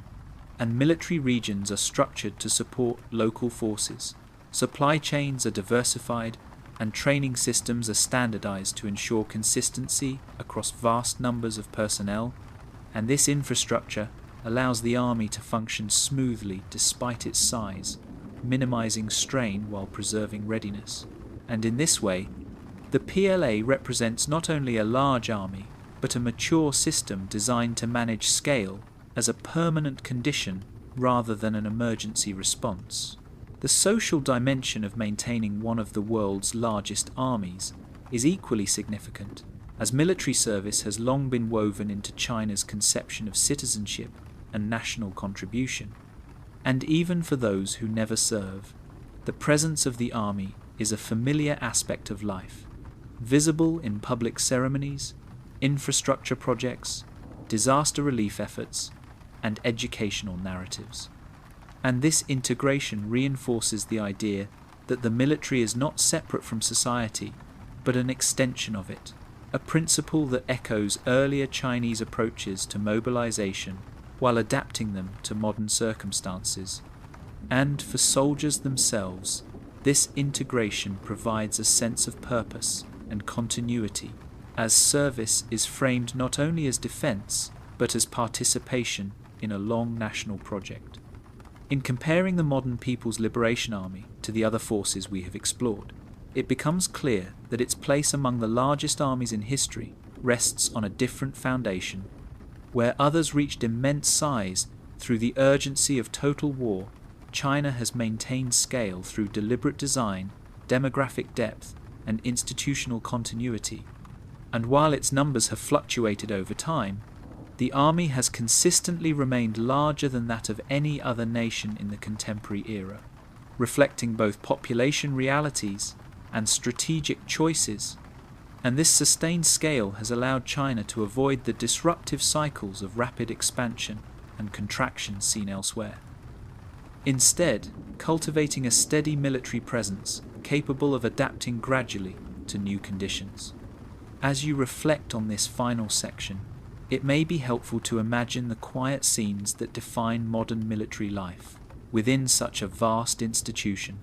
Long rows of barracks at dawn, training grounds stretching into the distance, administrative offices humming softly with routine activity, and soldiers moving through daily schedules with calm precision, each individual contributing a small part to a force whose true size is measured not only in numbers but in continuity across time.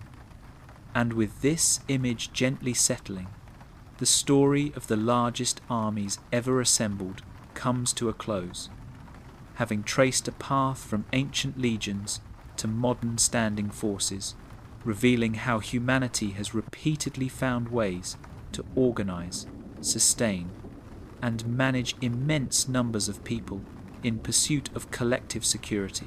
And now, as the final moments of this long journey drift toward rest, you might allow yourself to relax a little more deeply, knowing that if you made it all the way to the end and found comfort or interest in these quiet reflections on history, you're always welcome to subscribe and return each week for more calm stories designed to help you unwind, slow your thoughts, and gently fall asleep.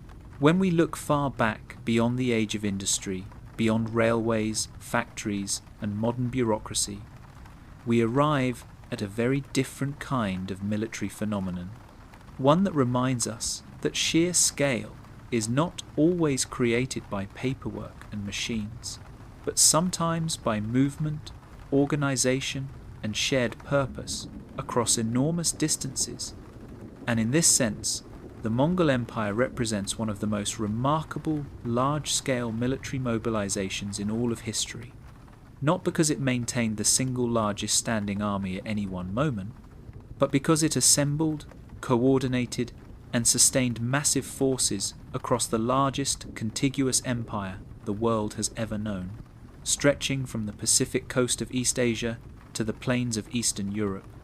And to understand the true scale of the Mongol armies, it is helpful to release modern assumptions about what an army looks like, and instead imagine a society where nearly every adult male was trained for war from a young age, where mobility replaced infrastructure, and where military organization was woven directly into the fabric of daily life. The Mongol world emerged from the vast steppe, an environment that shaped its people into expert riders, archers, and organizers long before any empire existed. And when Temujin, later known as Genghis Khan, unified the Mongol tribes in the early 13th century, he did so by transforming these deeply ingrained skills into a structured military system that could operate at unprecedented scale. And while individual Mongol armies might have numbered in the tens or hundreds of thousands rather than millions, The cumulative military force of the empire over time involved enormous portions of the population and extended across continents. And crucially, these forces could be assembled, disassembled, and reassembled with remarkable speed, giving the Mongol military a flexibility and reach that compensated for lower absolute numbers compared to modern mass armies. The Mongol military system was organized around units based on decimal structure, groups of 10, 100, 1,000, and 10,000, allowing commanders to scale forces up or down with ease. And this structure enabled coordination across wide areas without reliance on fixed infrastructure. And because nearly all Mongol men were trained warriors, the distinction between civilian and soldier was far less pronounced than in later societies, and entire communities could mobilize rapidly, moving with their herds and families as campaigns progressed, creating a form of military society that was both mobile and deeply integrated. And when the Mongol Empire expanded beyond its original homeland, it absorbed conquered peoples into this system, drawing in auxiliary forces, engineers, administrators, and local soldiers, further increasing the effective size of its armies and extending their operational capacity. One of the most striking aspects of Mongol military scale was its geographic breadth, as armies operated simultaneously across vast regions, often separated by thousands of miles, yet remained coordinated through shared doctrine, messengers, and centralized authority. And this meant that while no single battlefield might contain millions of soldiers, the empire as a whole sustained enormous military activity across Eurasia, with multiple large armies campaigning at the same time in China, Central Asia, the Middle East, and Eastern Europe. And each of these armies required supply, intelligence, and command structures, all of which were maintained through systems designed for speed and reliability rather than permanence. And this distributed scale is what places the Mongol military among the largest ever assembled in functional terms, as it mobilized human effort across a greater expanse than any other pre-modern power. Logistics within the Mongol Empire offer a fascinating contrast to later mass armies, as supply did not rely primarily on fixed depots or long wagon trains, but on movement, local resources, and careful planning. Mongol armies travelled with herds of horses and livestock, allowing them to sustain themselves without constant resupply, and each warrior typically maintained multiple horses, rotating mounts to preserve speed and endurance. And this system enabled armies to cover extraordinary distances quickly, giving the impression of forces appearing unexpectedly across vast landscapes. And because the army was so mobile, it could disperse and regroup with ease, reducing strain on local resources and maintaining operational flexibility. And in this way, the Mongol military achieved a form of scale that was dynamic rather than static, measured in reach and persistence rather than numbers alone. The integration of conquered peoples further expanded the Mongol military machine, as skilled artisans, engineers, and soldiers were incorporated into the empire's campaigns. Siege specialists from China, Central Asia, and the Islamic world were deployed across different theatres, allowing Mongol armies to conduct operations far beyond the traditional capabilities of steppe warfare. And these auxiliary forces often numbered in the tens or hundreds of thousands across the empire, adding to the overall scale of military activity. And importantly, the Mongols did not simply conquer and move on, but established systems of governance that supported continued military mobilization, taxation, and communication, ensuring that armies could be raised and supported over long periods. And this institutionalization of conquest transformed what might have been temporary raids into sustained imperial control backed by ongoing military presence. Daily life within the Mongol military system was shaped by constant movement and readiness. Camps were temporary, routines adapted to terrain and season, and soldiers were accustomed to long periods of travel punctuated by moments of intense coordination. And because families often accompanied armies or remained nearby, the military was not an isolated institution but part of a broader social structure where life, labour and warfare overlapped. And this closeness created resilience as communities supported military efforts directly and in return benefited from the protection and spoils of empire. And over time, this system allowed the Mongols to maintain large forces across generations, sustaining military activity long after the initial conquests. The scale of Mongol mobilization also rested on communication. The empire established an extensive relay system that allowed messages to travel rapidly across vast distances, ensuring that orders, intelligence, and reports could move faster than in any previous empire. And this communication network was essential for coordinating armies spread across continents, enabling strategic planning at a scale that matched the empire's geographic reach. And while the number of soldiers in any given location might be modest by modern standards, the ability to synchronize movements across Eurasia created an effect equivalent to much larger armies concentrated in one place, as pressure could be applied simultaneously in multiple regions, overwhelming opponents through coordination rather than sheer mass. As the Mongol Empire matured, its military system became increasingly complex, with standing garrisons, rotating field armies, and administrative centers supporting ongoing campaigns. And while later generations saw fragmentation into separate khanates, each maintained significant military forces that continued to draw upon shared traditions and organizational principles.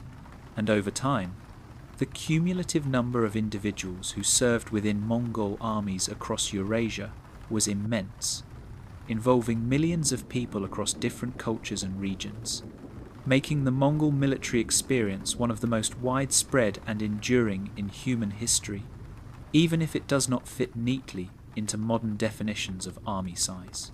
Reflecting on the Mongol Empire in the context of the largest armies ever assembled invites us to broaden our understanding of scale itself, to recognize that military magnitude can be expressed through mobility, integration, and persistence, as much as through raw numbers.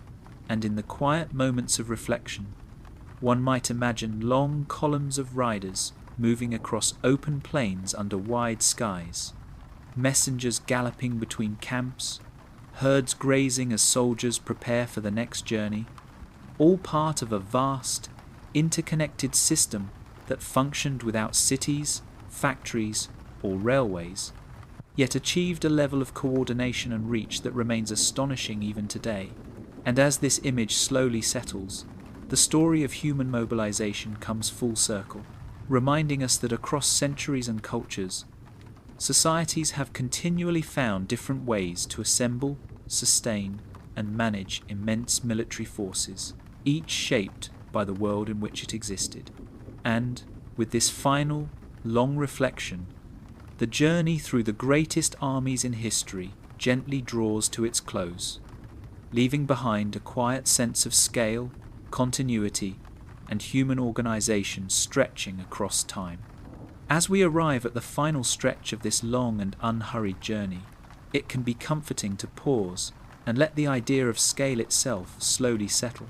Because when we look back across the Roman legions, the mass conscription of Napoleonic France, the global reach of imperial armies, the immense mobilizations of the 20th century, and the enduring presence of modern standing forces, what emerges is not just a sequence of numbers, but a quiet story about how human societies organize themselves when faced with uncertainty, fear, ambition, and the desire for security.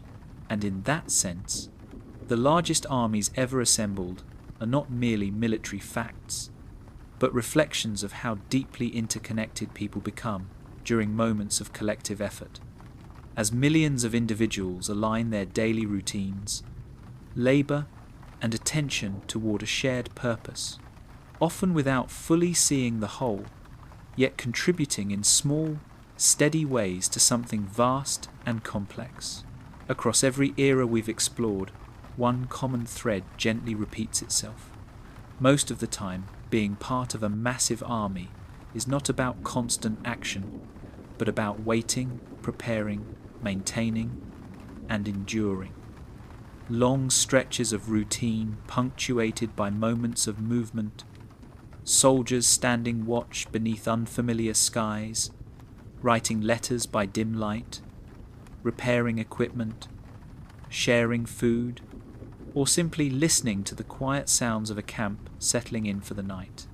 And when these moments are multiplied across hundreds of thousands or millions of people, they form the true substance of large armies, a slow, steady hum of human presence, rather than a continuous clash of events. It is also worth noticing how closely armies mirror the societies that create them. Ancient empires relied on roads, discipline, and citizenship. Early modern states turned to nationalism and conscription. Industrial nations mobilized factories, railways, and bureaucracy, while modern forces emphasize permanence, training, and readiness.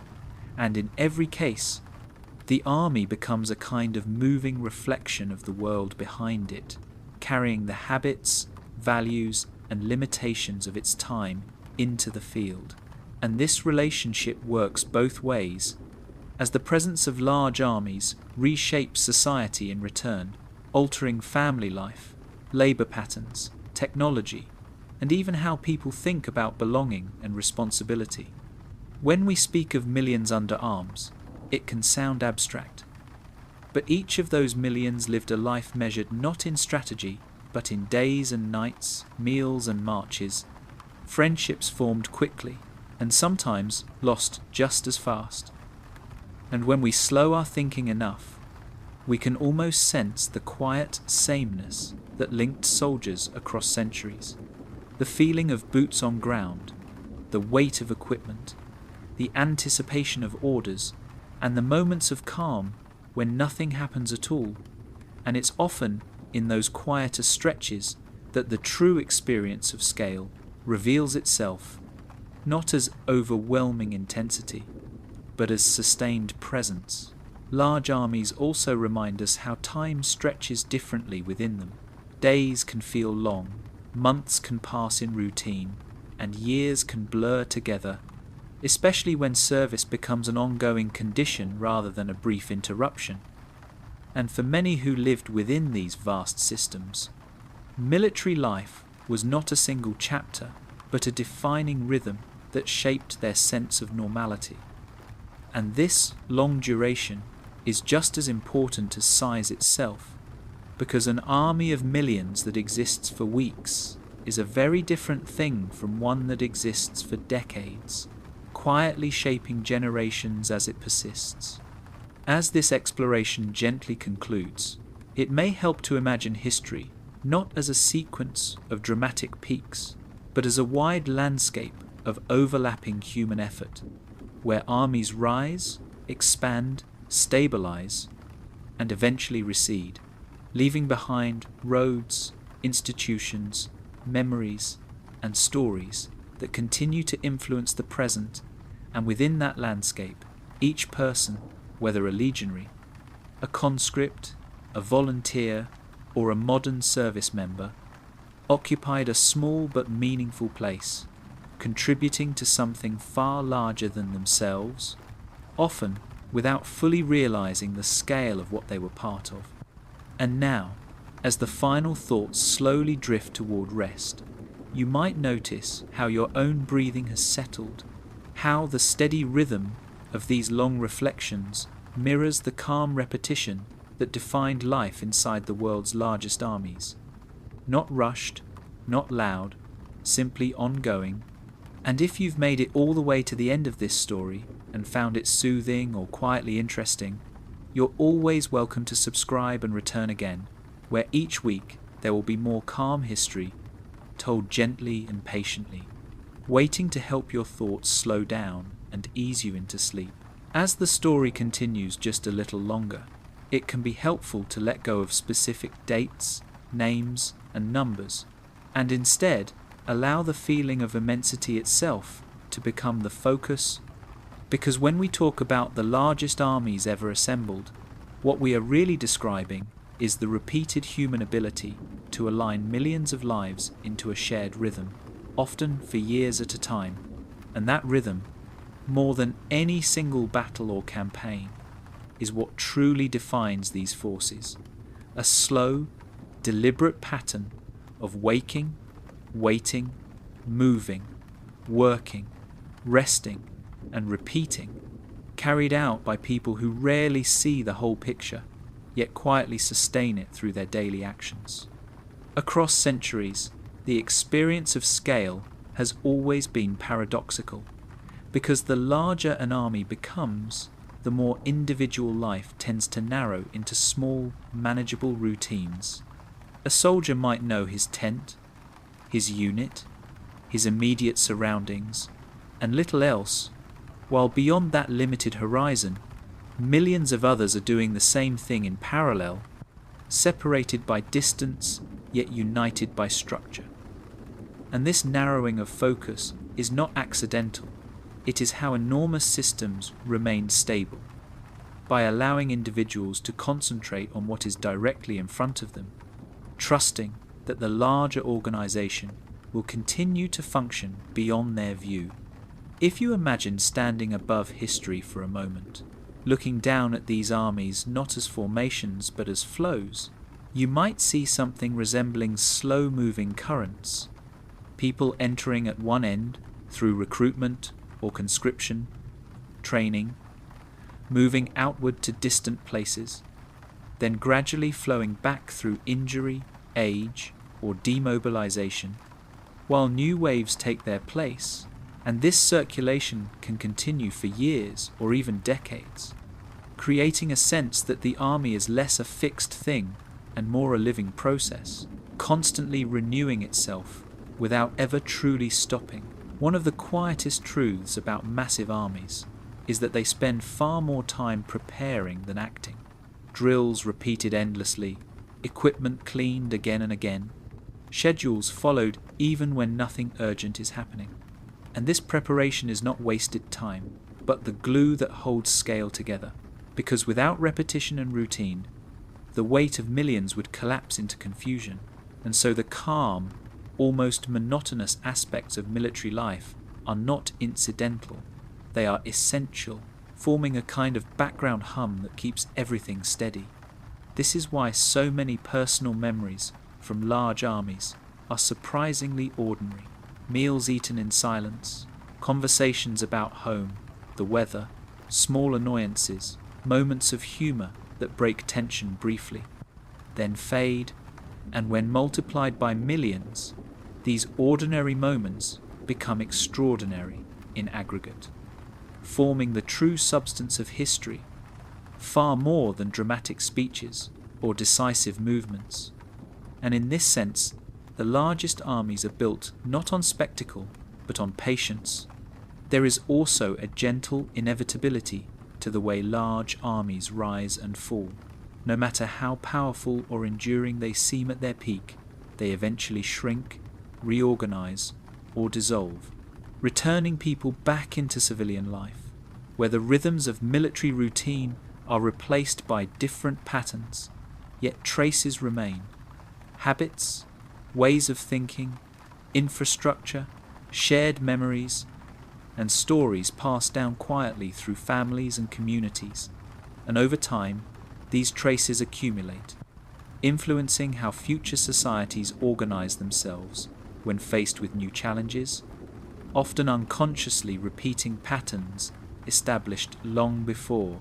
As night deepens, it can be soothing to imagine these armies not at moments of conflict, but at rest, camps settling into silence, distant lights fading, guards walking slow, predictable paths, The world reduced to familiar sounds, wind moving through fabric, footsteps on packed earth, the occasional murmur of voices, and across continents and centuries, these scenes repeat themselves with remarkable similarity, reminding us that while technology and scale change, the human experience within large systems remains quietly consistent. Perhaps that is the most calming realization of all, that even within the largest, most complex organizations humanity has ever created, life resolves itself into manageable moments, one breath, one task, one night at a time. And as listeners drifting towards sleep, there is comfort in knowing that history itself moves this way too, not as a rush of constant intensity, but as long stretches of continuity punctuated by change, always carried forward by ordinary people doing small things steadily. And so, as this section slowly winds onward and begins to soften, you can allow your thoughts to follow that same pattern, narrowing gently, releasing the need to hold on to details, letting the sense of scale dissolve into calm repetition. The idea of millions becoming simply a feeling of continuity, and, if sleep is already approaching, there is no need to resist it, because these stories are meant to fade naturally, like distant footsteps growing quieter with time, leaving behind only a sense of calm, depth, and quiet human persistence that stretches endlessly into the past and gently into rest.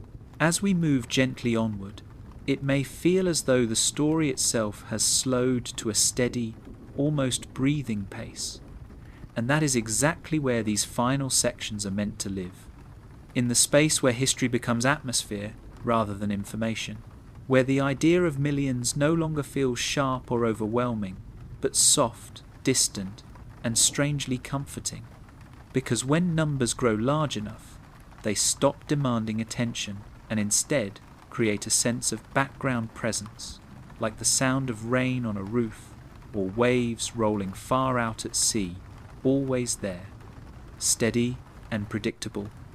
And when we think about the largest armies ever assembled in this way, they begin to feel less like instruments of conflict and more like long-lasting human patterns, repeating themselves across centuries in slightly different forms. Throughout history, whenever societies have gathered people on a massive scale, whether for defense, expansion, or survival, they have inevitably created systems that prioritize continuity over intensity, because intensity burns out quickly, but continuity can last for generations. And this is why the true hallmark of the largest armies is not how fast they moved or how decisively they acted, but how long they endured, how they kept going day after day, year after year, sustained by routines that became so familiar they faded into the background of life itself. Soldiers woke up, dressed, ate, waited, worked, rested, and slept, repeating the same motions countless times, and while no single repetition felt significant, together they formed the living structure of armies so large that no one person could ever fully comprehend them. It can be soothing to imagine these repetitions stacking gently on top of one another like layers of sediment, each day settling quietly into the next, creating a deep historical landscape made not of sudden moments, but of accumulated calm effort. And within that landscape, individual lives move slowly, often without urgency, shaped more by schedules and expectations than by dramatic events. And this is why so many veterans of massive armies later remember not noise or motion, but stillness, the feeling of waiting for something undefined, the long pauses between changes, the sense that time itself had stretched out and softened. When armies grow very large, they also tend to become self-contained worlds, with their own internal rhythms, languages, customs, and logic. And once inside, life begins to follow those rhythms almost automatically. Meals appear at certain times, Orders are given in predictable ways. Spaces are assigned and reassigned, and individuals learn to exist comfortably within a limited range of responsibilities, trusting that the larger system will continue to function beyond their awareness. And this trust is what allows millions of people to operate together without constant anxiety, because no one is required to hold the entire structure in their mind, only their small piece of it. This is true whether we imagine Roman soldiers maintaining distant frontiers, conscripts marching across Europe, factory-backed armies spanning oceans, or modern forces training quietly year after year. The emotional experience converges towards sameness, a sense of being part of something vast but impersonal, where personal urgency gradually fades and is replaced by acceptance of routine, and over time, that acceptance becomes almost peaceful, as predictability takes the place of uncertainty. There is something deeply human about this response to scale, because when confronted with enormity, the mind naturally seeks smaller, manageable frames, focusing on the immediate and the familiar. And armies, especially the largest ones, are built to encourage exactly that narrowing of attention, not as a form of control, but as a necessity for psychological balance.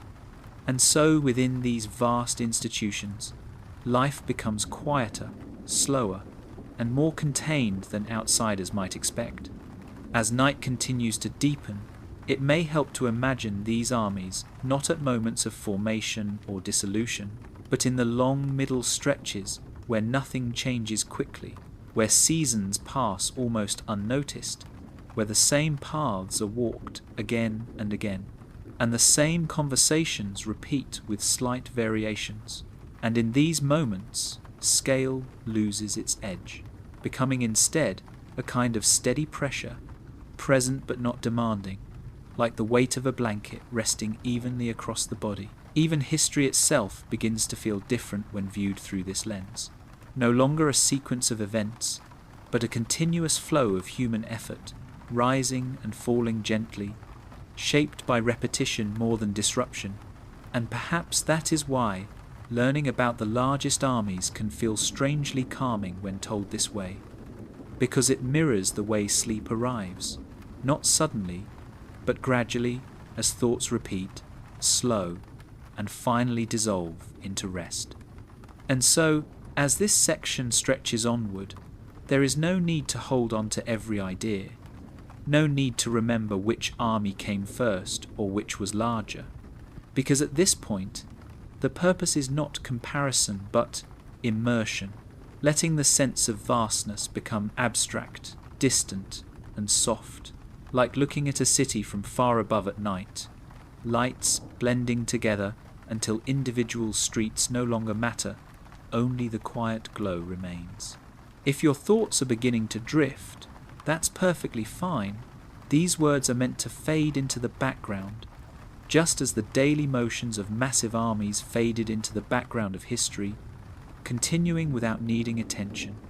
And as this long reflection slowly eases toward its end, you can allow yourself to rest in the idea that even the largest human endeavors ultimately resolve into calm repetition, gentle continuity, and the steady passing of time, all moving quietly forward, one unremarkable moment at a time. As this long journey continues just a little further, everything begins to feel even more distant and softened, as though the idea of armies, numbers, and centuries has blended into a single, slow-moving landscape. And in this space, it becomes easier to sense how all large human systems, especially the largest armies ever assembled, eventually begin to resemble one another in feeling, even if they differ in language, technology, or purpose. Because when millions of people move within the same structure for long enough, urgency dissolves, and what remains is rhythm, repetition, and quiet persistence. A steady unfolding of days that no longer need to be remembered individually, only experienced as part of a continuous flow, And this is where history becomes less about what happened and more about how it felt to exist inside something so large that it could not be fully understood from within, only lived one small moment at a time. When armies grow to immense size, they create their own sense of time, one that is slower and more circular than ordinary life.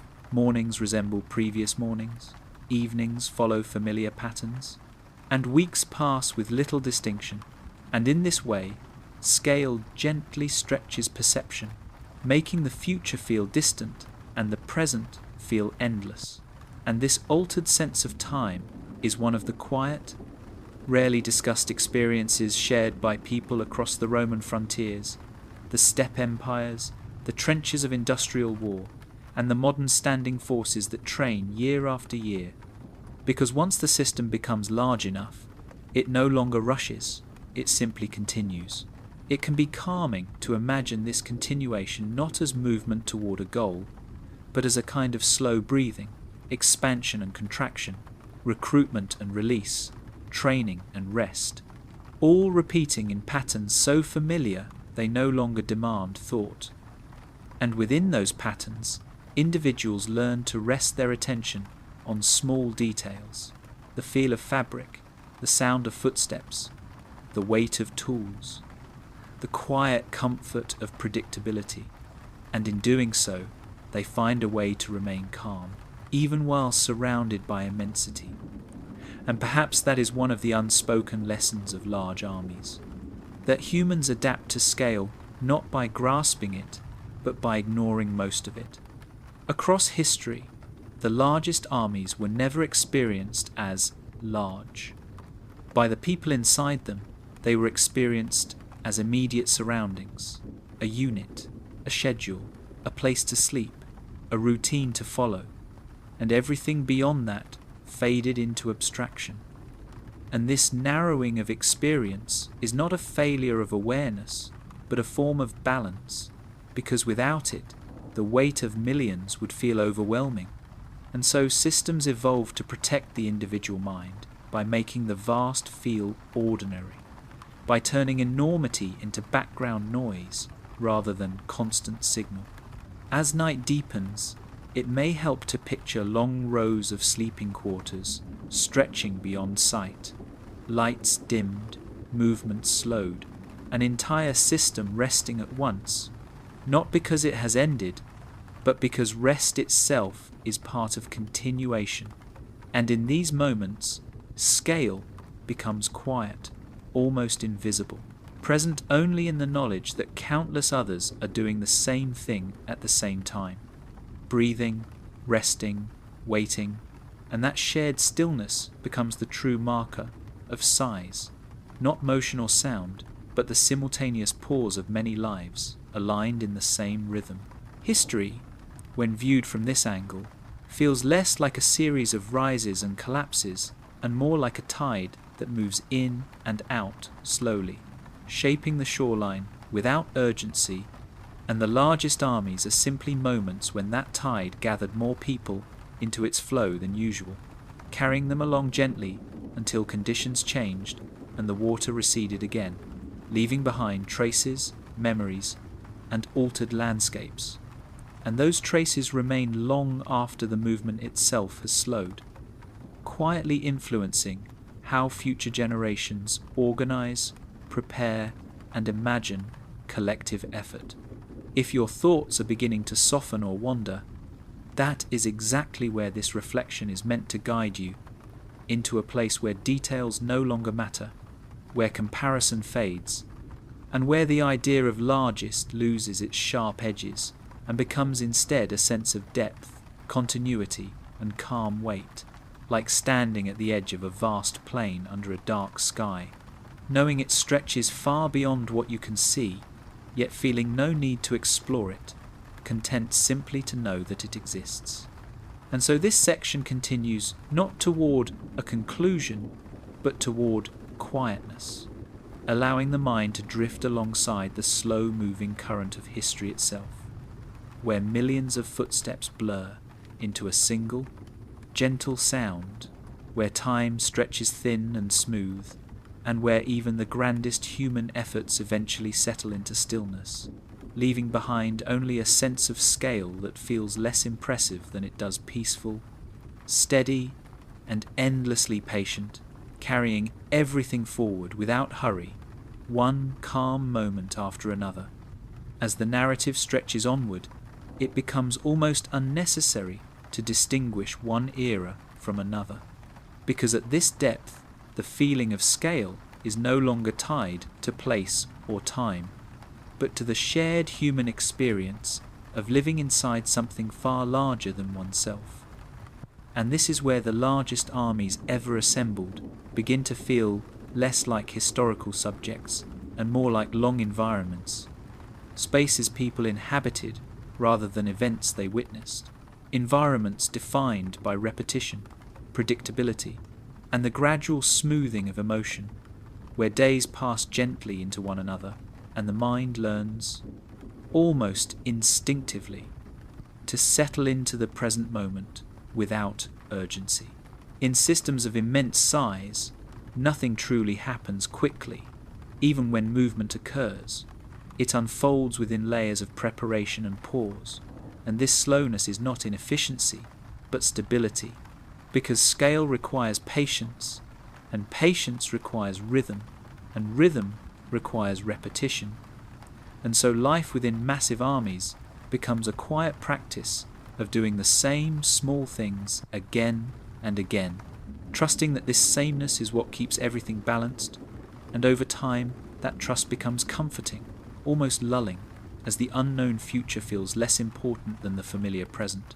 It can be soothing to imagine how this rhythm played out simultaneously across countless locations, while one group rested, another trained, while one column moved slowly along a road, another waited beside it, while one generation served, another prepared quietly in the background.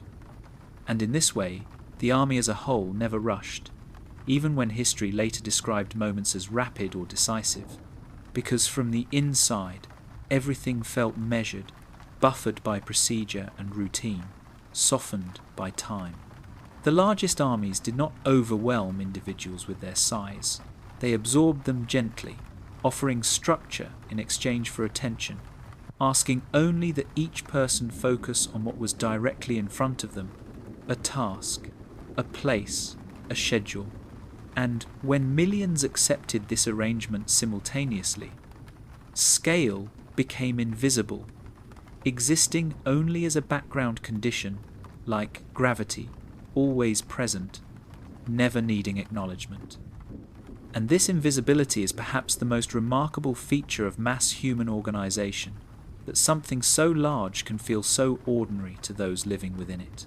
As night settles more fully, it becomes easier to imagine long spans of stillness within these armies, hours where nothing changes at all, guards pacing familiar routes, distant lights flickering, quiet conversations fading into silence, and across entire continents, the same calm repetition unfolding at once, not coordinated consciously, but aligned through shared structure.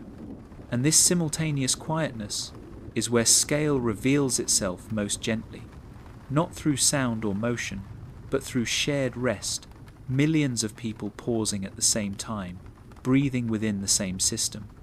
History often remembers the moments when these systems shifted, expanded, or dissolved, but what fills the space between those moments is far larger and far calmer, and it is there, in the long middle, that the true experience of the largest armies existed, not in peaks or endings, but in sustained presence, in the steady continuation of life under rules that rarely changed.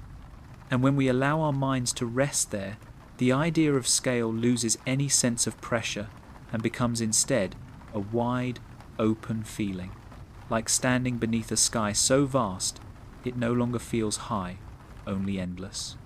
This is why, when we slow down enough, the story of immense armies begins to mirror the process of falling asleep itself. Thoughts repeat, attention narrows, time stretches, and eventually, awareness loosens its grip on detail, drifting instead on rhythm and familiarity.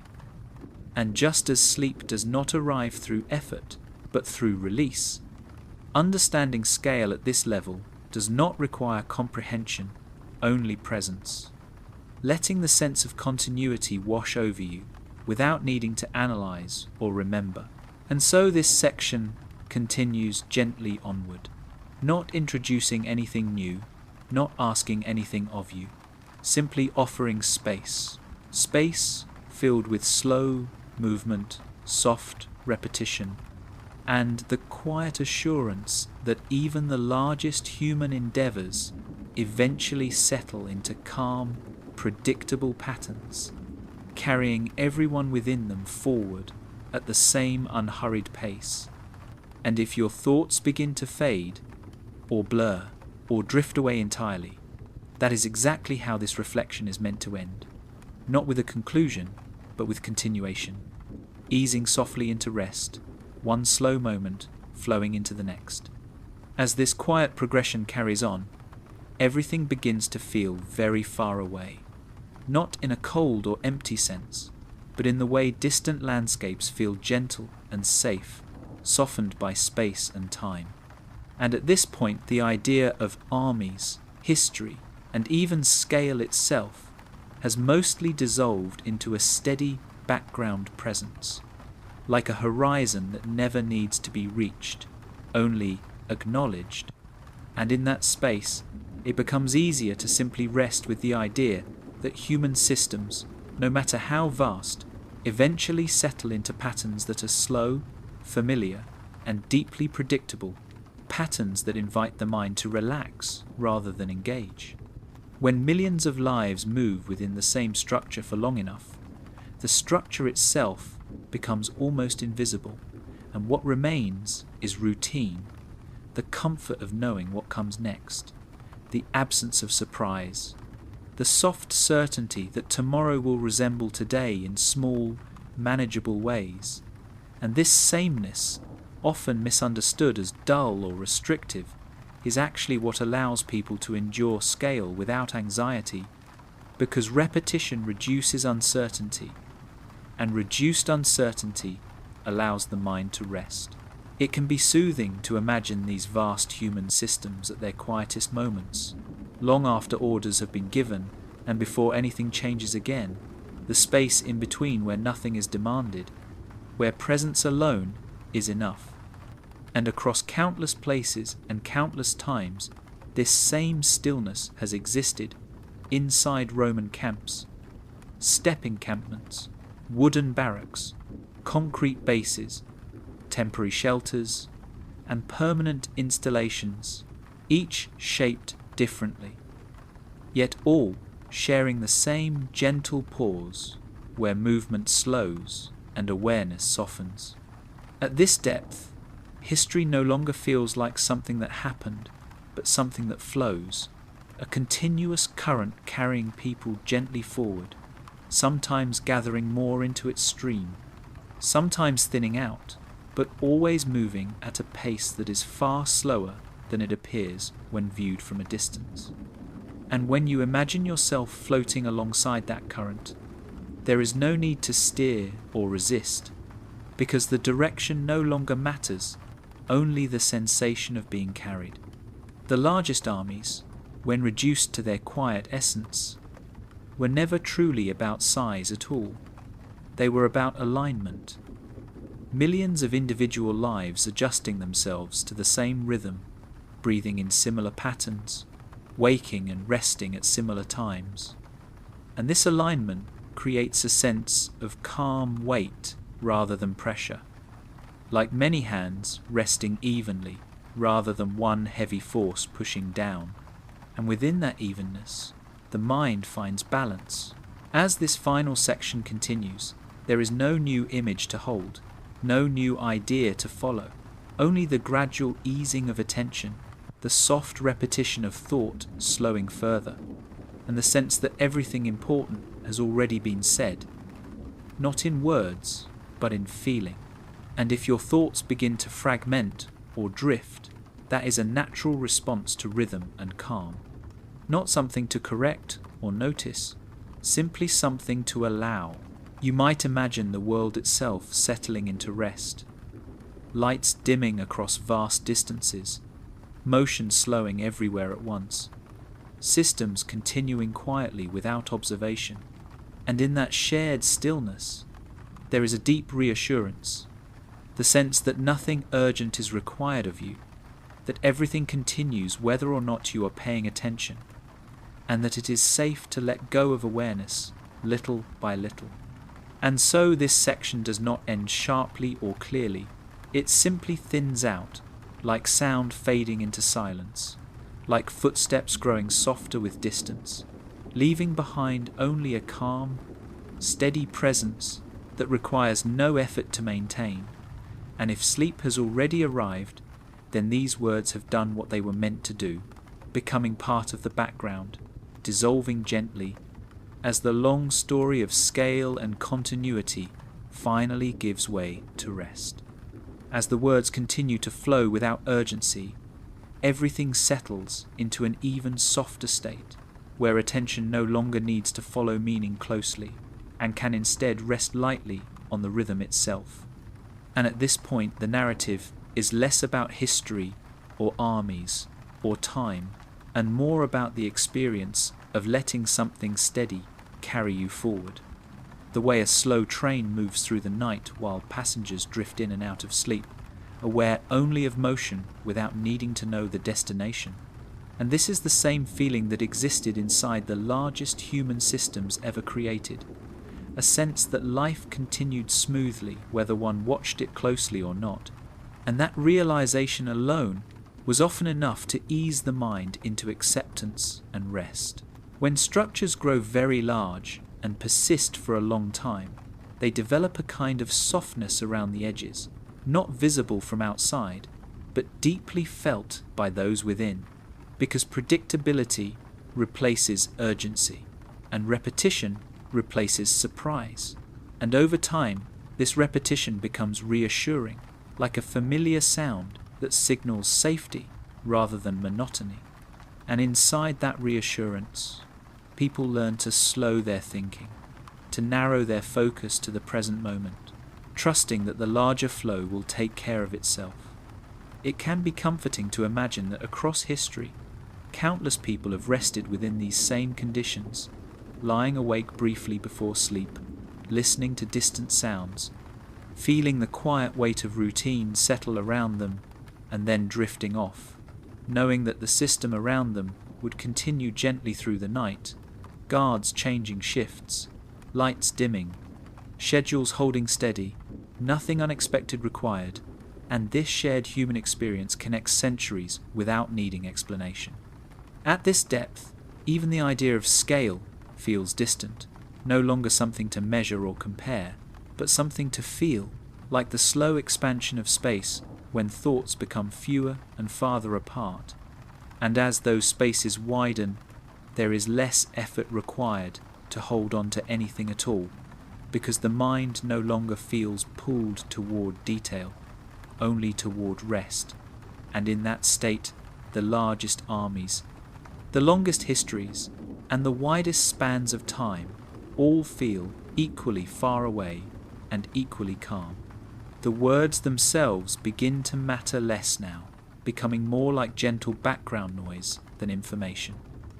And that is intentional, because just as massive systems function best when individuals are not required to track every movement, rest comes most easily when the mind is not asked to analyze or remember, only to listen passively, allowing repetition and softness to do their work. And if thoughts wander, that wandering is part of the process, not a distraction from it. You might notice how the pace feels slower now, how each sentence seems to stretch slightly longer than expected, and that stretching mirrors the way time felt inside long-lasting institutions, days unfolding without sharp edges, nights blending into mornings, weeks passing quietly. And in that slow unfolding, urgency gradually disappeared, replaced by the understanding that nothing needed to happen quickly or at all for things to remain stable. As this section continues without aiming toward a clear end, it invites you to do the same, to stop anticipating what comes next and simply exist within the present sound of the words, letting them pass through without effort. And just as the largest armies eventually faded, not through sudden collapse, but through gradual thinning and dispersal, this narrative too begins to thin, leaving more space between ideas, more quiet between phrases, and more room for rest to arrive naturally. And so there is no conclusion here, only a gentle easing, the sense that everything important has already settled into place, that nothing further is required, and that it is safe to let go completely, allowing the long, calm flow of thought to dissolve into silence, carrying you softly into sleep, without resistance, without awareness, without needing to notice the moment it happens at all. As the gentle motion continues, there is even less need now to follow anything at all, because the rhythm has become familiar, predictable, and safe. And in that familiarity, the mind naturally loosens its grip, allowing thoughts to slow, stretch, and drift apart, much like lights seen from far away at night, gradually blurring until they are no longer distinct points, only a soft glow against the dark. And in this state, the idea of history, of armies, of scale, feels so distant that it no longer carries meaning, only atmosphere. A quiet sense that something vast once existed and now rests, just as you are resting now. When large systems persist for long enough, they stop feeling heavy and begin to feel stable, and stability is calming because it removes the need for vigilance. And this is why repetition, routine, and sameness are such powerful signals to the human nervous system that it is safe to relax, safe to let awareness fade, and safe to stop tracking what comes next. And within the largest armies, this safety was often found not in action but in stillness, in the knowledge that tonight would resemble last night, that tomorrow would follow the same pattern, and that nothing sudden or unpredictable was expected in this moment.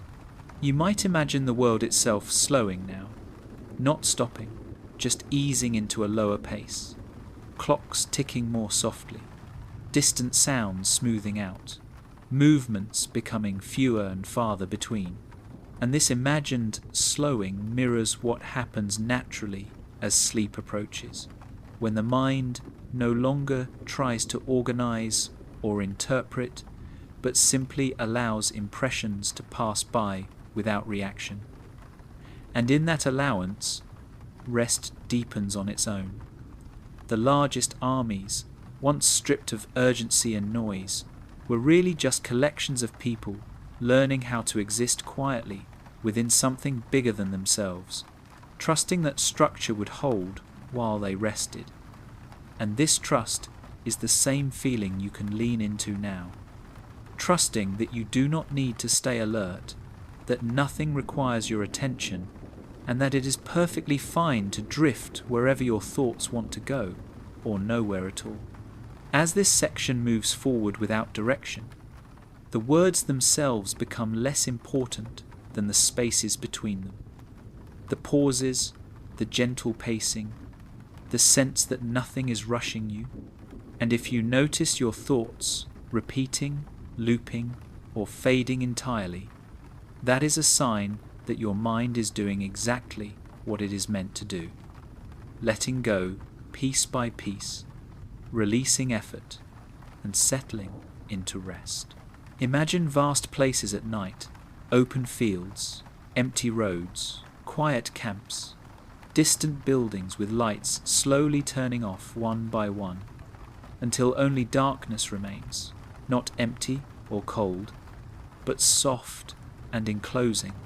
And within that darkness, everything continues peacefully without needing to be observed.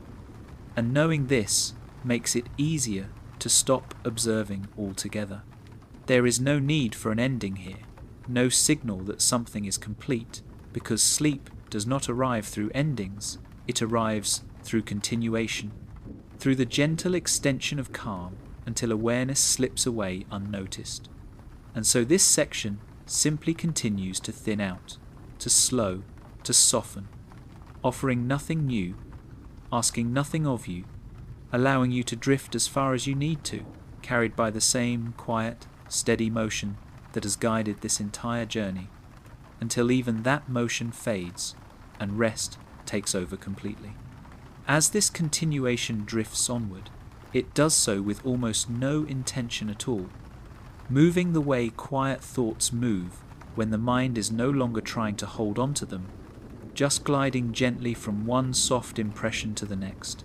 And at this stage, there is nothing new to introduce, nothing that needs to be understood or remembered, because understanding has already given way to comfort, and comfort naturally gives way to rest. And this is the same quiet transition that existed inside the largest human systems ever created, when the effort of organizing millions eventually faded into the background, leaving behind only a steady, predictable sense of continuity that allowed people to exist without urgency. The feeling now is less like listening and more like floating, as if the words are simply passing nearby rather than asking for attention. And that distance is intentional, because distance is what softens everything. Sounds, thoughts, memories, even time itself. And when distance grows large enough, nothing feels sharp or demanding anymore, only present in a vague, reassuring way, like a familiar place seen from far away. Inside massive armies, there were countless nights like this, where nothing was required, where the system around them continued quietly, guards changing shifts, schedules holding steady, lights dimmed, and individuals resting within something they no longer needed to think about. And that same sense of being held by routine without needing to participate is available here now, as the mind settles into a place where effort is unnecessary. Thoughts may still appear occasionally, fragments, images, half-formed ideas, but they no longer need to connect to anything. They can rise and fall on their own, like distant sounds carried briefly by the wind, then disappearing again, and each time one fades, the space it leaves behind feels wider and calmer, making it easier to let the next one pass without engagement. This is the stage where repetition becomes soothing rather than noticeable, where sameness feels like safety, and where the slow rhythm of words mirrors the slow rhythm of breathing, steady and unforced. And as those rhythms align, awareness naturally loosens, because there is nothing left to track, nothing left to anticipate, only the present moment gently unfolding without direction. Imagine a long road at night, with no traffic, no destination in mind, just a quiet stretch that continues beyond sight, or an open field under a dark sky where nothing moves except the faint suggestion of air. And in that stillness there is no pressure to arrive anywhere, because being there is already enough. And that sense of enough is what allows rest to deepen without effort. This continuation does not move toward a conclusion. It simply keeps going softly until there is no longer any need to follow it. And if at some point the words blur together or disappear entirely, that is not something to notice or correct. It is simply the natural result of calm repetition doing its work.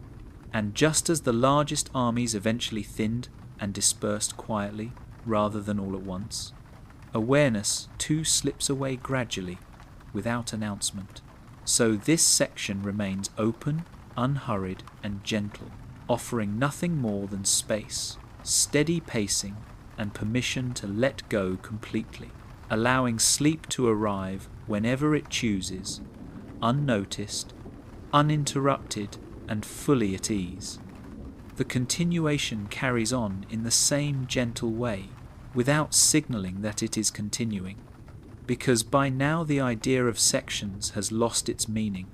Just as individual moments lose their edges when the mind becomes deeply relaxed, and what remains is only flow, a slow, even movement that does not push forward or pull back, but simply exists, steady and unremarkable.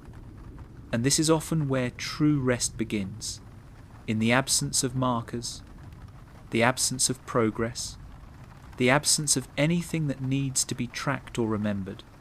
At this stage, the words are less like information and more like a texture, a soft background that fills space without demanding attention. And this is intentional, because when something is consistent and predictable, the mind stops scanning it for importance. And once scanning stops, awareness naturally settles.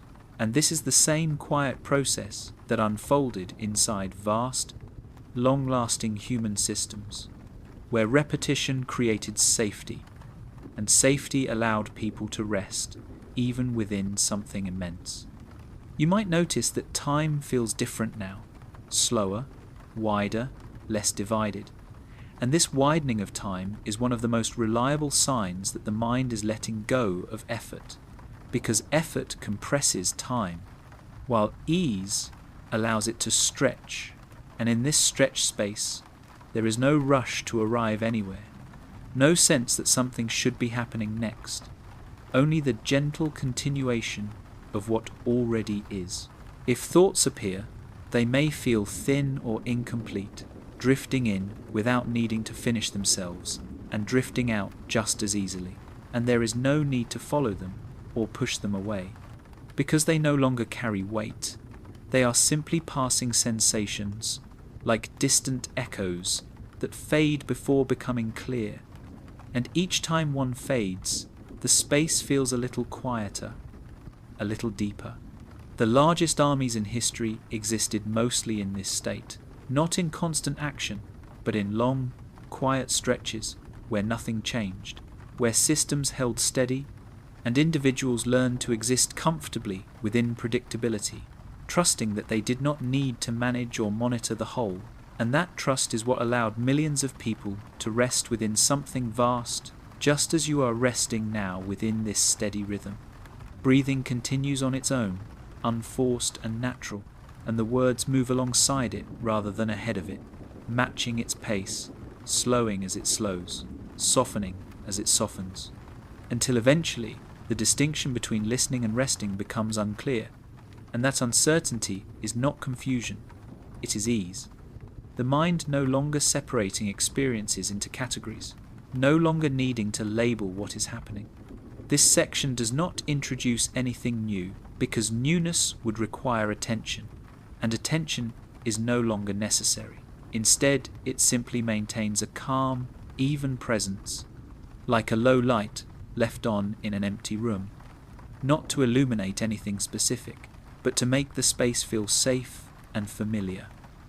And when familiarity reaches this level, sleep often follows quietly, without announcement. There is nothing to wait for here, nothing that signals completion, because rest does not need permission or a clear ending. It arrives when effort fades enough, and so this continuation remains open, slow, and gentle, offering only steadiness and space, until awareness slips away naturally, leaving behind nothing but calm, and then even that fades, carried forward by the same quiet motion that has been here all along. The continuation flows onward in the same quiet way, not announcing itself, not changing direction, just existing gently in the background, the way soft sounds do when they've been present for so long that the mind no longer tries to interpret them. And in this space there is no expectation of movement or arrival, only the steady sense that everything is already where it needs to be, and that nothing more is required of you right now. Thoughts may appear less frequently now, and when they do, they tend to feel distant, incomplete, almost like impressions rather than ideas, and that distance is comforting because it means the mind is no longer reaching outward, only resting inward, letting the rhythm carry it without resistance. much like floating on calm water where effort would only disturb the surface. There is something deeply reassuring about sameness at this point. The same tone, the same pacing, the same gentle repetition, because sameness signals safety, and safety allows the body and mind to soften further, releasing tension that may have gone unnoticed. And inside that release, awareness becomes lighter, thinner, less anchored to any one thought or sensation. If you notice moments where nothing seems to be happening at all, where there are no clear thoughts and no clear focus, those moments are not gaps to be filled. They are exactly where rest lives. Quiet spaces where the mind is free to let go without being pulled back by meaning or curiosity, and it's perfectly fine to stay there as long as you like. The largest systems humans have ever created eventually feel like this from the inside. Not impressive or overwhelming, but neutral, predictable, and calm. And it is within that calm neutrality that people find the ability to rest, even while surrounded by immensity, because the system holds steady whether or not they are paying attention, and that knowledge allows attention to fade naturally. Breathing continues quietly, the body makes small adjustments on its own, and the words simply remain nearby, offering a soft presence rather than guidance. And as long as that presence feels comfortable, there is no need to change anything, no need to think about what comes next, because next no longer matters. This section does not build toward a conclusion. It does not aim to finish or resolve. It simply maintains the same gentle state, allowing awareness to thin out gradually, the way sound fades, not by stopping, but by becoming less noticeable, until at some point it blends completely into silence without anyone needing to mark the moment. So the continuation remains here, calm, slow, and unremarkable, offering nothing but space and steadiness, letting sleep arrive whenever it chooses, quietly, naturally, without effort, until even the sense of listening drifts away, and rest takes over completely. As this long, quiet journey comes to its natural close, there's no need for a sharp ending or a sudden shift in tone, only a soft easing, like the final moments before sleep, when thoughts lose their shape and drift away on their own. Because everything that needed to be said has already settled gently into place, and what remains now is simply calm presence, the sense that you've moved slowly through time, across centuries and continents, observing how humans have gathered, organized, and endured together, not through constant action, but through patience, routine, and continuity. The largest armies ever assembled, when viewed from a distance, may seem overwhelming in size, yet when experienced from within, they were made up of ordinary days, familiar rhythms, and countless quiet moments just like this one. And perhaps that's the most peaceful realization of all, that even the grandest human efforts ultimately resolve into stillness, repetition, and rest, carried forward not by urgency, but by steady presence. Now, as your thoughts soften and the weight of the day fades, there's nothing left to focus on, nothing left to remember, only the gentle sense that it's safe to let go, safe to rest, and safe to drift wherever sleep takes you. And if you've made it all the way to the end and found comfort or calm along the way, you're always welcome to return and subscribe to hear new stories each week, told slowly and quietly, waiting for you whenever you're ready to rest again.